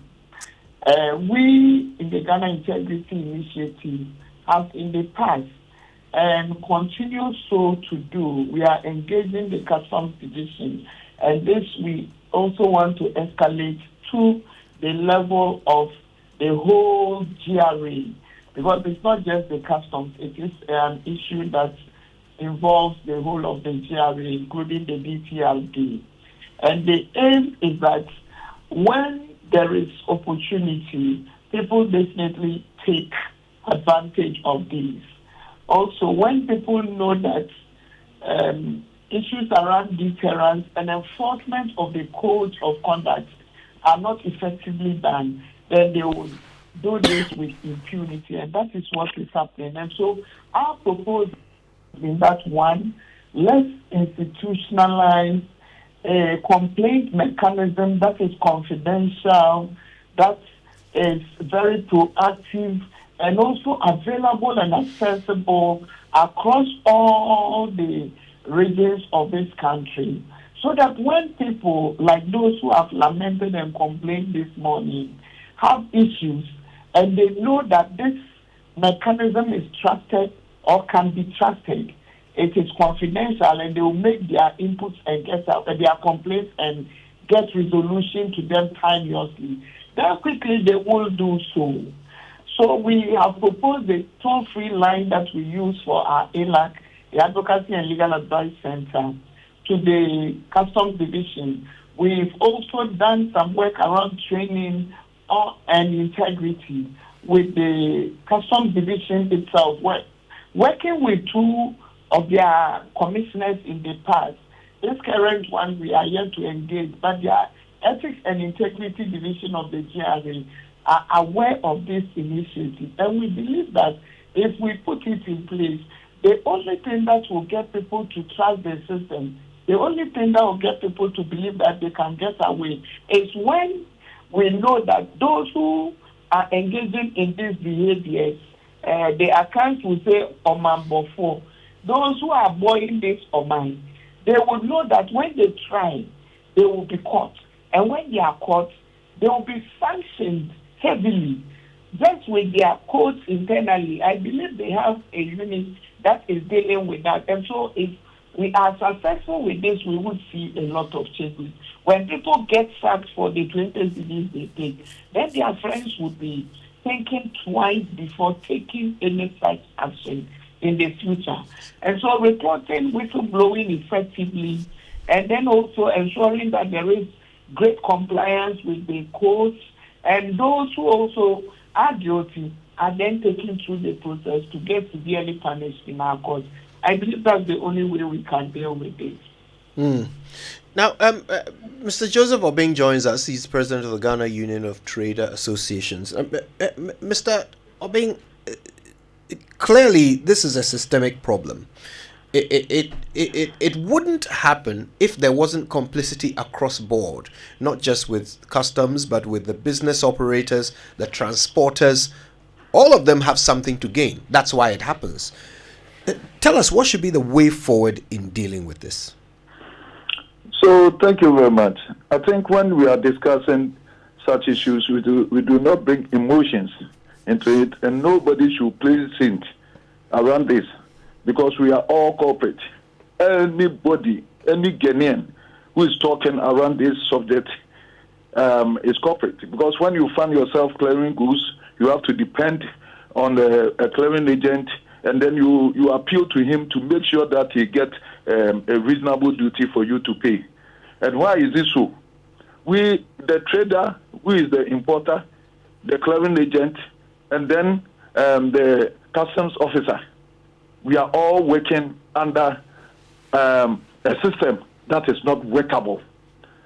A tax system that is so extorsively high, that does not that make business very unbearable, and that is the only problem. You know, sometimes the custom officer that we say they are taking bribe, the word bribe is not bribe for the trader. It's a favor that the custom officer has given us because we are eventually able to even clear our goods. Without that, we couldn't even have cleared. And I'm saying this bluntly because we need solution. Because we need taxes to be affordable. The pressures that goes to the poor customs officer because of our inability to pay our taxes make the customs officer who obliged to take something so that we're able to take our goods out, make him an angel for us. And this is true. I'm not hiding anything because I want a solution. When we met with all the presidential candidates and all that, we make it clear that the tax system here does not make Ghanaians our Christian life or Muslim life complete. Because our integrity is impugned. And that if they do not make the taxes affordable, compliance will be difficult. So all that you are talking about is compliance. You see, when we had the 30% benchmark reduction, when we had the 30% benchmark reduction, you see that even the smuggled goods that were coming through the borders ceased completely. The cars that were being transported through the eastern corridor and all that ceased to come again, and customs were even able to maximize and enhance on their revenue, because the key word here is affordability. If taxes are affordable, the compliance level is high, and people do not cut corners, and that's what we have to discuss. That's why we are sent to anybody who say the flat rate system. If anybody knows that if I bring 20-liter container of probably electrical goods and I pay 100,000 Ghana cedis, everybody will pay with joy. That's parity. Yes, but if the tax system is so porous in itself, and then we use discretionary benchmarks. Because you have to dwell on the transactional value, and whenever your transactional value is rejected by customs, because we have set the transactional value that is different from what you have presented, that it means that you are unable to pay. So the whole system has to be overhauled. We have to create a conducive system that the customs officer can work with integrity, that the clearing agent can do same, and then the trader can also do same. This is exactly what we have to put in place without even pointing fingers on any one of us. Because even those people who are telling us to pay the legitimate taxes and all that on duties and all that, when they are clearing their goods, they face the same thing and they use the same clearing agents. Tell me if what I'm saying is not true. You that I'm talking to, anybody that is in Ghana here will go and then demand from the clearing agents to make sure that he pays a manageable or affordable duty. And so the key here is affordability. The reason why the people, even those people who are telling us to pay these taxes and they are accusing us, hide under tax exemptions to clear their goods. So we shouldn't bring emotions here, and we all have to talk around affordability of these taxes. When you go to the port, the tax system that cost items at the port numbers about 22 or 23. And they all accumulate. If you bring goods worth of $100,000, one have to go and pay between $55,000 to $60,000. No country, there's no president anywhere. How can you get such money to go and pay? So then you go shopping around the person who can help you, and then we lose huge sums of money to the state. Because otherwise, the money that is going out to somebody could have been the revenue that the state needed. So because when we do that, it makes the tax payment very expensive, extorsively, and compliance is affected. All that we are talking is that you know they say the tax to GDP in the sub-region, ours is the lowest, isn't it? Yes, it's the lowest because ours is the highest, and many. The taxes that we pay because of the research that Ghana Shapers Authority took stakeholders through the West African sub-region, our duties, our tax system is the highest. And so it doesn't assure compliance. The others, their taxes are affordable, and then compliance is high. And that's why their distance is higher, their tax to GDP is higher than this. Let's sit around this and then be blunt and not casting any fingers on anybody. Then we'll build the system so that taxes, if they are simplified and affordable, everybody can pay, and Ghana will have its weight. Mr. Obeng, I think you make a very valid point about taxes and how they, increase the incidence of smuggling. But since you are calling for a solution, do you feel that it is the best signal to call the perpetrators, the corrupt officials, to call them angels in the eyes of businessmen? Don't forget, and then don't lose eye of the fact that whatever thing I'm saying it because I have to say it. Because if you do not say this, because sometimes you might say that, okay, there they go, it's true. What we are saying is true and all that, unless you get yourself in there and see the frustration when it comes to duty payment and all that. And tell me, unless you are pretending, who in this country is paying the rightful duty? The person cannot simply pay. That's why they call something under declaration and all that. Because if I bring goods $100,000, and you are charging me 55 to 60%. You know what goes on? You have to pay the VAT, or you pay duty if your item attracts 35%. You have to pay duty of 35% on the 100,000. So it cumulates to 135,000. Before they charge the VAT, that cumulates to 22%.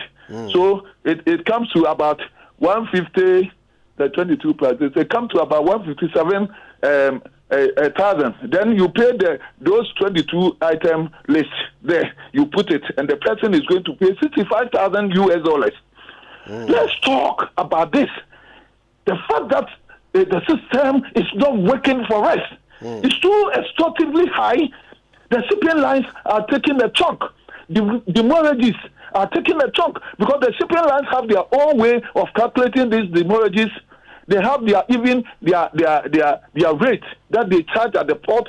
We have to put all this before we can talk about this system, rather than pinpointing to one particular person, one particular actor in the tax collection system. When we do that, we will never find solution.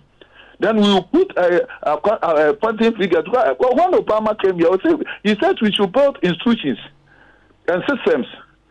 Let's build a workable system. Let's build a system that is a very conducive, affordable, and simplified. That when I'm importing things, I know that when I bring this in, this is what I'm going to pay to the Ghana customs. Right. And then I go and pay, and Ghana would have its worth. And this is how I want us to discuss this issue. It's not that I'm talking anything to expose maybe a trader or anybody, but it's a fact. Anybody, even including the person who is telling us to go and pay the right duties. When he is clearing his own goods, either he take advantage of the tax exemption, or he also find a way, because of connection, to get his goods cleared, sometimes without paying anything. Right. So it's a system that covers all of us, and we don't have to hide around anything and castigate some group of people because of the frustration of the system. If you know the pressures that go to bear on these people, before even sometimes some of them will say that they are wicked because they are collecting their rightful taxes. You say that they are wicked, and they charge you, and you clear your goods you cannot sell. So please, I want us to discuss. Maybe you have to use this opportunity to call for a national dialogue around this. Right. And that's where we are going to get the proper solution. Thank you for that. Let me bring in Mariada. You know, something baffles me. So, Kwetenati and the team simply went to the borders and attempted to bring in goods. And at random, it wasn't like they had to do it several times before someone did the wrong thing. The very first attempt they made on each border, somebody did the wrong thing, and they caught the person on camera. Why are the authorities at GRA and Customs pretending that they don't know how to solve this problem? Why are they pretending that it is difficult to identify those who are doing the wrong thing? I mean, is it really that difficult to do some mystery shopping, identify those who are fleecing the nation and prosecute them, sack them? Is it that difficult? Why are they pretending the solution is unclear to them? Thank you, Kojo. And before I come to that, I just wanted to say that Dr. Obin's submissions sum up the challenge we are encountering with the fight against corruption. When people who should and know that we are supposed to ensure that there is compliance and effectiveness carry on the way he has done this morning. There are issues we need to all discuss dispassionately. One is the fact that our tax system tends to be regressive. And so what do we do? As business people, as those who carry on business in the value chain of the GRA and all the other stakeholders, are we saying we should fold our arms in our laps and continue to do the wrong things and say that because it is everybody, then nobody should talk about the issue?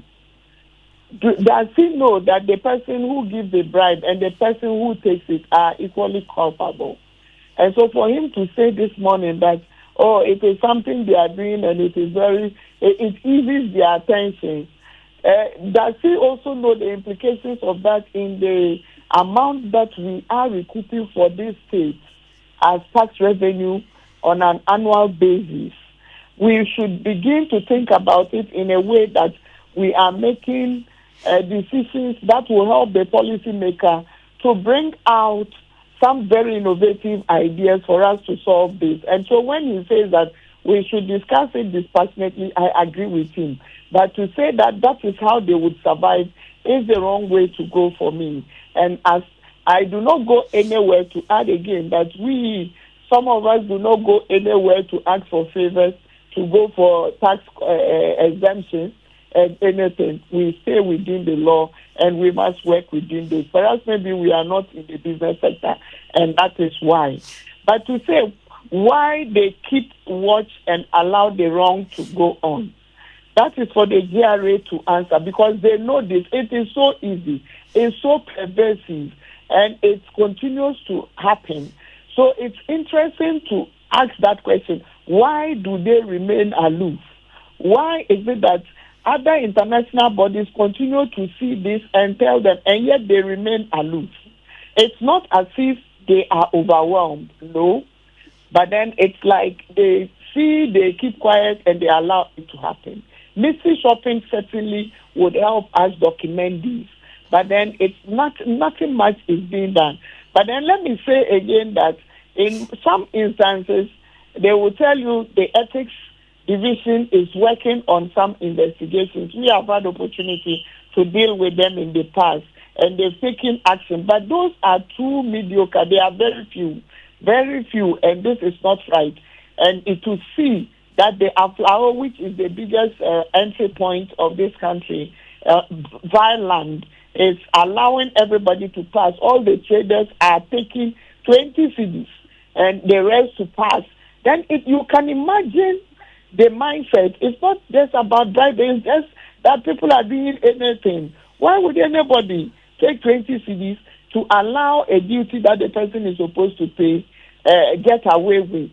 Are we saying that when they pay the duties and then come in, their goods then become too expensive, so they cannot sell due to competition? We know this issue is also, when you look at the things they bring in, most of them are like that because the tax system in the other countries are very good for them, and so they would want to do this. But for the officials to be complicit in this is what the GRA should be answering all of us on.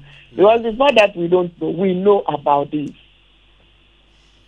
I want to say a big thank you to both of you, Mary Ada, Executive Director for the Ghana Integrity Initiative, and Joseph Obing, President of the Ghana Union of Trade Associations. Dr. Joseph Obing, we appreciate your time. Hello? Yes. Hello? Yes, thank Hello? you very much. Please, let me not be mistaken by what I've said. I'm not condoning any wrongdoing. I'm making a statement of fact.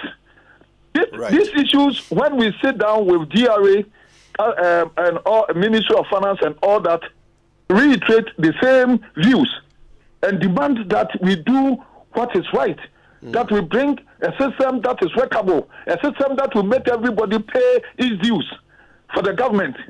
So it should not be seen that I've said something that is outside the norm. We are finding a solution. And I'm saying that this thing is working. As a matter of fact, Ghanaians are patriotic. And I gave an example to where we reduced the benchmark system, benchmark rates when people were doing the right thing, paying the right taxes and all that. I've made example to where taxes are affordable in the sub-region where they are achieving tax to GDP. And so if I'm coming from that angle as a solution, and that I'm saying that we are having this problem because of this. Nobody should mistake me as maybe somebody who is doing wrong. Understood. Okay, and I thank you for the clarification. Dr. Joseph Obing there is President of the Ghana Union of Trade Associations. Now, I want to read something to you, Winston. Tony sent this to me. He says, I bought a used vehicle for $4,000. I spent $1,500 on freight and insurance. It gets to the harbor in Ghana, and the government is charging me import duty on a price of $15,000. The reason is that the car is sold at that price from wherever it's coming from. Besides the other 24 tax elements I must fulfill. After paying over $9,000 in import taxes on a $4,000 car. Where is it? Yeah. The government chose to go and dig a $58 million pit with the taxes I have paid, while neglecting the deplorable roads, hospitals, and schools, among other social amenities. I eventually managed to sell the car for $15,000. The government comes again asking for about 35% income tax. The government has become morally corrupt and is killing the efforts of Ghanaians to earn a living. Who would not cut corners to survive when the system is crushing us?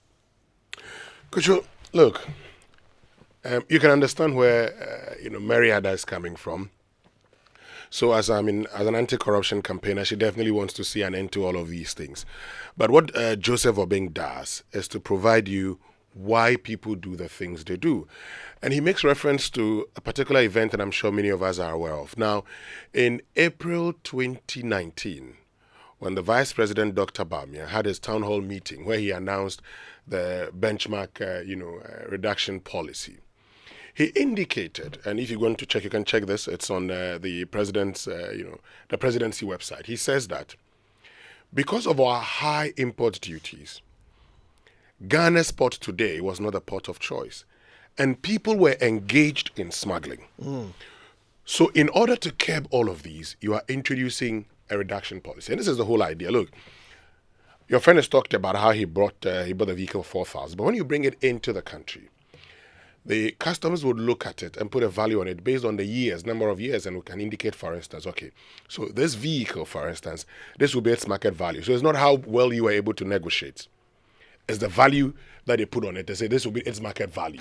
So if that's the market value, then based on the number of years and everything, would say this is how much we're pricing it, and based on that is how much you have to pay us import duties.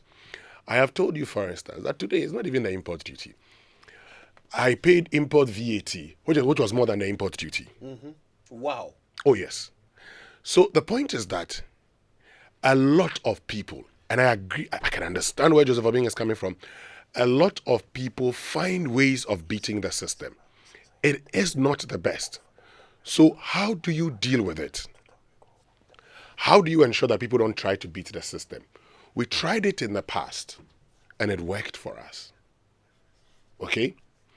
So we need to get to the table. Look, he makes a certain point. You may not like it, but the feeling out there is that the people who put us in this position, when it is their time, they go for tax exemptions. Exactly. And so if they go for tax exemptions and can get tax exemptions, then I am prepared. So what do they do? The customs official is prepared to take, say, 100 Ghana cedis. Instead of you paying 500 Ghana cedis or 200 Ghana cedis, bingo, they're gone. They pay him and take it. But where are these people getting these products from? They're getting them from Ivory Coast. Why? Where the products produced in Ivory Coast, some of them have also been imported into Ivory Coast. So how come the products are imported into Ivory Coast, okay? And are cheaper. That we would want to go and buy them from Ivory Coast and bring them into the country and are prepared to pay bribes on them. It is not the right thing. But it presents us an opportunity to actually check our systems. Look, let me just open this thing. A minute, let me just open this document. And share with you all the taxes that you have to pay. All the taxes that you have to pay. I've seen that breakdown before. If you were when you import any items into this country. Yes, if you import items into this country, all the taxes that you have to pay. Scary list. Before you are able to, clear your vehicle. And you would understand why people will go through all the things they go through sometimes just to beat the system. So look, this is it. This is it. Now, you have to first of all pay import duty. Import VAT. You have to pay import excise duty. You have to pay processing fee. You have to pay ECOWAS levy. You have to pay an upfront payment by VAT unregistered. If it's a vehicle examination fee. You have to pay network charge. You have to pay network charge VAT. You have to pay network charge COVID-19 health. Ghana Shippers Authority fee. Import NHIL. Network charge NHIL. 1% withholding on import. Ghana Health Service disinfection fee. Ministry of Trade and Industry IDF fee. You have to pay special import levy. Excise tax stamp, that's for soda and others. But you have to pay the Ghana Export Import Bank levy. Ghana Education Trust Fund import levy. You would have to pay. You'd have to pay import charge get fund levy. You have to pay inspection fee. You have to pay African Union levy. COVID-19 health recovery levy. This is what you have to pay. And so with all of these things, people would find ways of beating the system. But this is the most important part, where people have doubts and think that the people who are in authority care less about them and actually use law, in this case, tax exemption, not to pay taxes and expect them to pay taxes. They would go around the system trying to beat the system. It is the reason I agree with those who say, for instance, as a way of setting good example, the president should also be paying taxes. Yes. When members of parliament want to go and get their vehicles, they should also pay taxes. If you are going to go for loans, if I go for a loan, I'm not going to say I'm not going to pay taxes. If I go for a loan to go and buy a vehicle and I pay tax and you don't, that's the problem. So, look, let's have a conversation on how we can reduce the taxes that people pay. Because if you're not prepared to reduce that, okay, then what is the other point? The other point is to make sure that you put in place measures that can actually check these officials from taking any form of bribes. If you don't do that, they will always try to beat the system by not paying. It's a crime So let us not, glorify it. But hey, it's important you think about your contribution also to the kind of system we have today. You see, it's interesting listening to especially Dr. Joseph Obing outlining the anguish that these taxes are imposing on businesses. I realized something. Look, people complaining about expensive taxes or high taxes is not weird. In every country in this world, people complain that taxes are high. But in some parts of the world, those high taxes are paid. People don't try to cut corners. Yeah.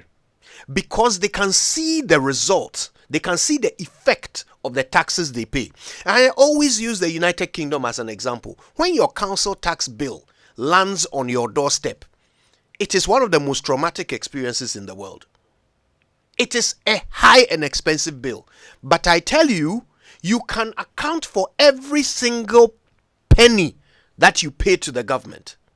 When you open your door and you look outside and you see the amenities that have been provided by local government, by central government, when you go to the hospital and you get free health care to treat every condition from cancer to chemotherapy to whatever, you realize that what you are paying for is being given back to you by the state. You don't get that here. Even when you compare it to our neighbors, Togo, Ivory Coast, where they are importing goods and not charging heaven and hell as import duty, so that their goods are so much cheaper, we find it beneficial to even smuggle them into our country. They are not charging so much tax, but the difference between the standard of living there and here is negligible. So we are charging high tax and giving nothing in exchange. In other parts of the world, they charge high tax and you go to the hospital, they will treat you. But here in Ghana, after all of that import duty, all that list of taxes you've just mentioned to import one vehicle into this country, they will take that money. And what would they use it for? They'll go and build a cathedral. They'll go and build Bank of Ghana headquarters. They'll take that same money and go and give it to the beloved business partners of the president's daughter to inflate invoices for the maintenance of ambulances. They will take the same tax that you have paid, and instead of using it to look after your welfare, they'll be using it to rent aeroplanes for presidents to fly and bath in the sky.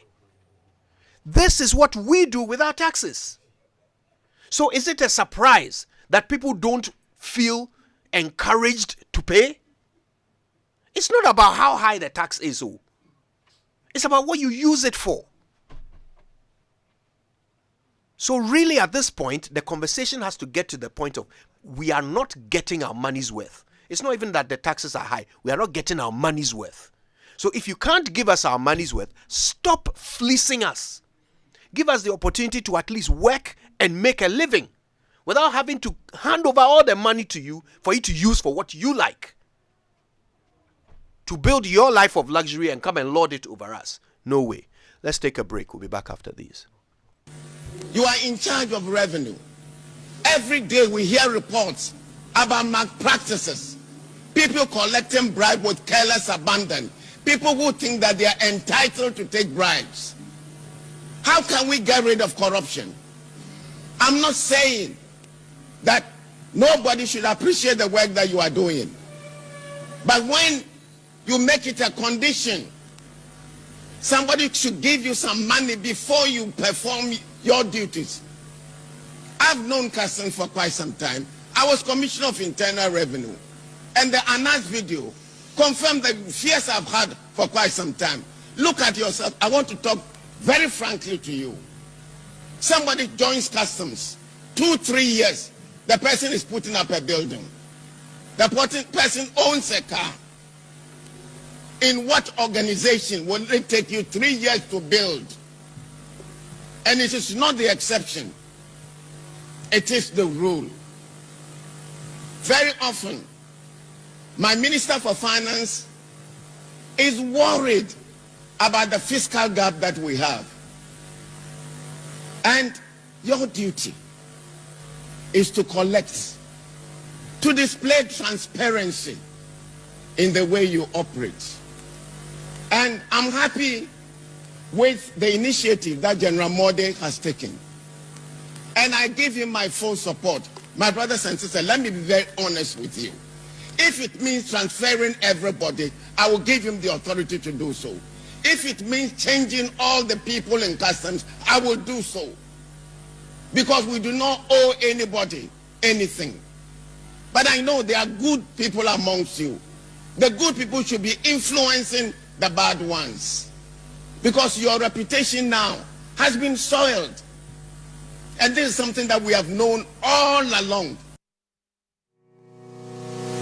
Everyone is running to Bills. Enjoy the peace of mind that comes with acquiring any of our loan facilities. For whoever you are and whatever you're doing, Bills has a product for you. No susu, no deposits. All you need is your Ghana card. Call 0302-200-390 or 0596-928-33 today and live a bill-free life. Bills Microcredit is licensed by the Bank of Ghana. Bills, financing your needs. Terms and conditions apply. The luckiest. Star 712 hash. Luck is everywhere. For everyone, yeah. Here's to the friends who dialed star 712 hash and found no regrets. To the investors who struck gold. To the health workers who diagnosed luck with precision. To the tough guy who couldn't hold back his tears. To the passionate fan who couldn't contain his joy. To the seamstress who turned her hard-earned stitches into a bundle of happiness. And now, here's to you. Your next big win is right here. Luck is everywhere. For everyone. Dial star 712 hash. Now join in the luckiest winning celebration. Every 1st July 2024. Over dial star 712 hash. Now I can to tickets as a group, individual, and now even as a community. Now win is the car prizes are in the community draw or go for the grand draw on the 30th of November 2024. Unlock your luck with star 712 hash. Now join in the winning streak now. The luckiest. Star 712 hash. Luck is everywhere. For everyone, yeah. The luckiest. With the recent increase in electricity tariffs and fuel prices, power, although unreliable, has become expensive, and owning a noisy generator becomes a headache rather than luxury. For an affordable and durable electricity solution, you need to go solar with Translight. Feel the independence, experience the comfort, and be productive. Translight Solar. Wherever there is sunlight, there is Translight. Think solar. Think Translight. Locate us at 98 Boundary Road, East Legon, in between ARS and the American House at the White House bus stop. Visit our website at translightsolar.com. Call us on 0504-249-229 or 0206-542-454 or reach us through email info@translightsolar.com.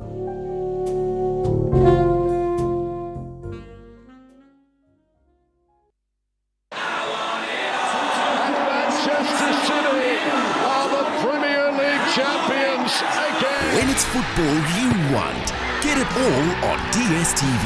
All the leagues, all the cups, all the matches live. Because when it comes to football, we've got it all day, all night. No matter what package you're on, you're always going to get football on DSTV, your home of entertainment.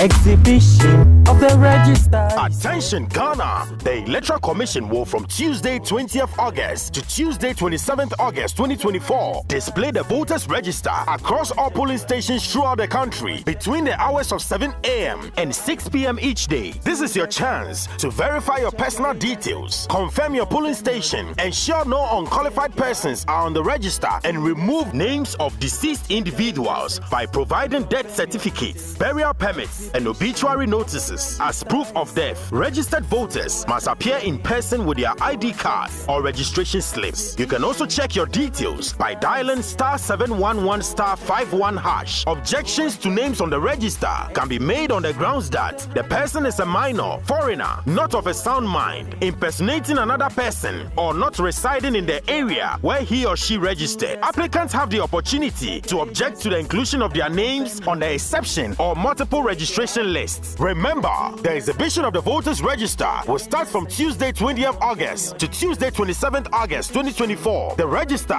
will be displayed at all polling stations across the country from 7 a.m. to 6 p.m. each day. Your vote is your future. So go and check your name.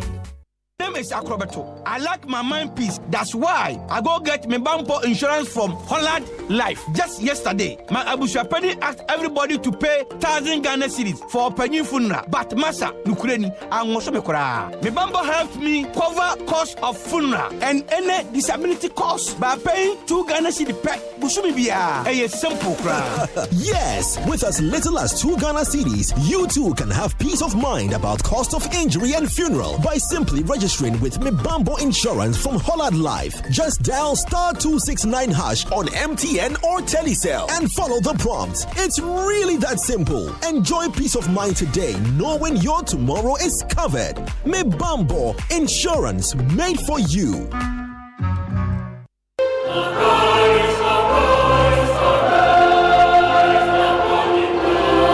Arise, arise, arise. Laboni, arise. Losa, arise. Arise, let's celebrate 75 years of academic excellence and empowerment. Join us as we launch our 75th anniversary celebration and the unveiling of the logo. To kickstart the anniversary, the date is 1st August 2024. Time is 4 p.m. prompt. The venue is the National Theatre. We are calling all LOSA members across the globe. Come, let's connect, interact, and reminisce from the past. Network and build connections for the future as we put our alma mater beyond the skies. Media partner Joy FM, La Bosco, Wogbe, Lagbe.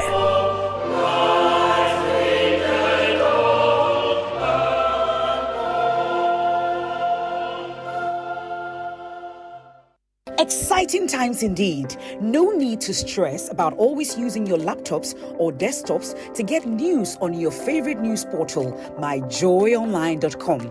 Life becomes easy with Joy. We've got you covered. Simply go to your app store on your mobile phone and download our new My Joy Online app, conveniently designed to enhance your reading experience. Watch and listen to your favorite MGO shows and stay updated with our political, entertainment, sports, business, lifestyle, and research stories. Joy News, independent, fearless, and credible. The luckiest. *712 hash. Luck is everywhere. For everyone, yeah. Welcome and now for a dial *712 hash and found no regrets. A side comma investors are a striking gold. A comma health workers are a diagnosing luck with precision. A side comma that tough guy who couldn't hold back his tears. Say a comma passionate fan or no so entering containing a joy. Afraid to the stressor or turning a hard-earned stitches into a bundle of happiness. And now a comma if you say your next big win is right here.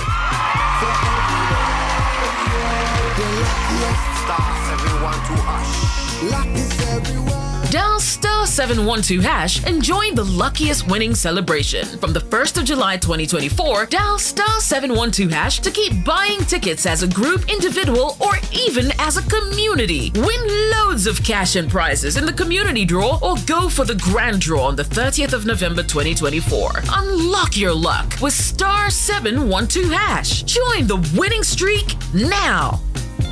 The luckiest. *712 hash. Luck is everywhere. For everyone, yeah. The luckiest. Coffee in your cup and Joy on the set. The Super Morning Show is always the best bet on Joy 99.7 FM. Welcome back. It's the Super Morning Show on Joy. Now, listen, what is luck? for many, luck is that glorious moment when you find your money in your trousers right when you're broke. For others, luck is being picked out of a crowd for a reward. Well, for the guys at the luckiest, luck is a life-changing event, and they believe everyone deserves a shot at it. Luck is coming with prizes so exciting they will make your head spin. You want to be the luckiest? Dial star 712 hash and get your ticket. The more you buy, the better your chances of winning. And remember, when you hear that catchy jingle, it's your cue to pay attention. It could be your lucky day. Luck is on its way to you and your community, so stay sharp. The luckiest. Luck is everywhere. Let go of the overpriced land, home ownership and furnishing deals. Get the best deals for all your housing needs at one place.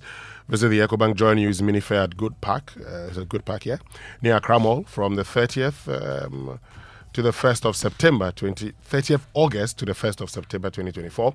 Now, the fair is open from 8 a.m. to 8 p.m. daily, and admission is free. Be there to engage with various stakeholders in the housing value chain for your home ownership needs. EcoBank Joy News Habitat Fair. Get a house, make it a home. The EcoBank Joy News Habitat Fair is in partnership with EcoBank, the Pan-African Bank, and powered by the Plant City Extension Project from Citizen Habitat, rent to own, and sponsored by Elegant Homes, where quality meets value, safety and home solutions.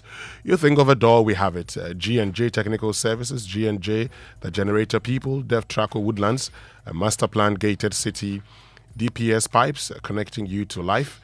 Home World Building Supplies, let's build together. Global Lighting, your solution to quality lighting. Superlock, you deserve the best. Everlast UPVC Windows and Doors, the right choice for windows and doors. Syntex Tank, you're stronger, you're tough. Lesh Fortune Limited, luxuriously perfect. DBS Roofing Industry, your roof experts. Virtual Security, complete security solution. And Euban Security Doors, protecting lives and properties. Clifton Homes, beautiful homes, wise investment. EcoBank Joy News Habitat Fair. Get a house, make it a home. Now, are you looking for some good discounts on sanitary ware and tiles? Then rush to Chemo Home for their crazy summer sale with discounts up to 50% on over 200 products. Their promo ends on the 31st of July, so visit their showroom on Spintex Road near Manet Junction or call them on 0244 334947. So July is SME month, and if you own a small or medium-sized business, get ready for an exciting month ahead as MTN Ghana brings you a host of exciting events carefully planned for SMEs across the regions. So businesses will be given the opportunity to set up at the MTN head office at the SME pop-up event from the 4th to the 30th of July. There'll be quizzes on our social media pages with exciting prizes to be won. We will have developmental and capacity training for SMEs across the region. There will be promotions and major discounts on our products to boost your pocket and your business. The month's activities will be capped with an SME fair from 18th to 20th. It's already happened. So don't miss out on an open invitation to gain access to top-notch solutions, exposure to partners, and an opportunity to to put your business on the map. Be part of the MTN SME Month 2024. Call or WhatsApp 0244308111 or send them an email. That's mtnbusiness.gh@mtn.com. All right, don't forget to go to kingdomstoreonline.com where you can buy the very best quality office essentials, equipment and furniture, as well as stationery from Kingdom Books. Now, they will deliver to your home or office in very good time. Very affordable products as well, and you can pay via Momo across all networks. Free delivery if you're in Accra or Tema. Terms and conditions do apply. At Kingdom, quality and affordability are their hallmarks. So join us for a transformative spiritual exercise, life-transforming messages, anointing ministration, uplifting praise and worship, experience God's presence, and power at Greater Works 2024. Speakers, Pastor Matthew Ashimolowo, Bishop Theodore Bismarck, Bishop Michael Kunku, and host Pastor Mensa Otabel, starting today, the 29th of July to Friday, the 2nd of August. Morning sessions starts from Tuesday, 30th July at 9 a.m. Evening session starts on Monday, 29th July, 5 p.m. each night. Venue, ICGC Christ Temple East. Song ministration by Nathaniel Bassi. For more details, visit gwcentral.org and follow us on our social media handles. See you there. All right. Well, listen, we'll see you tomorrow on the Super Morning Show. Thank you for joining us. Stay on Joy, though, because the 10 o'clock bulletin coming up and all of your favorite programs throughout the day. Until we're back together on the Super Morning Show, my name is Kojo Yankson. I'm the morning man. My name is Winston Amon. Have a good one.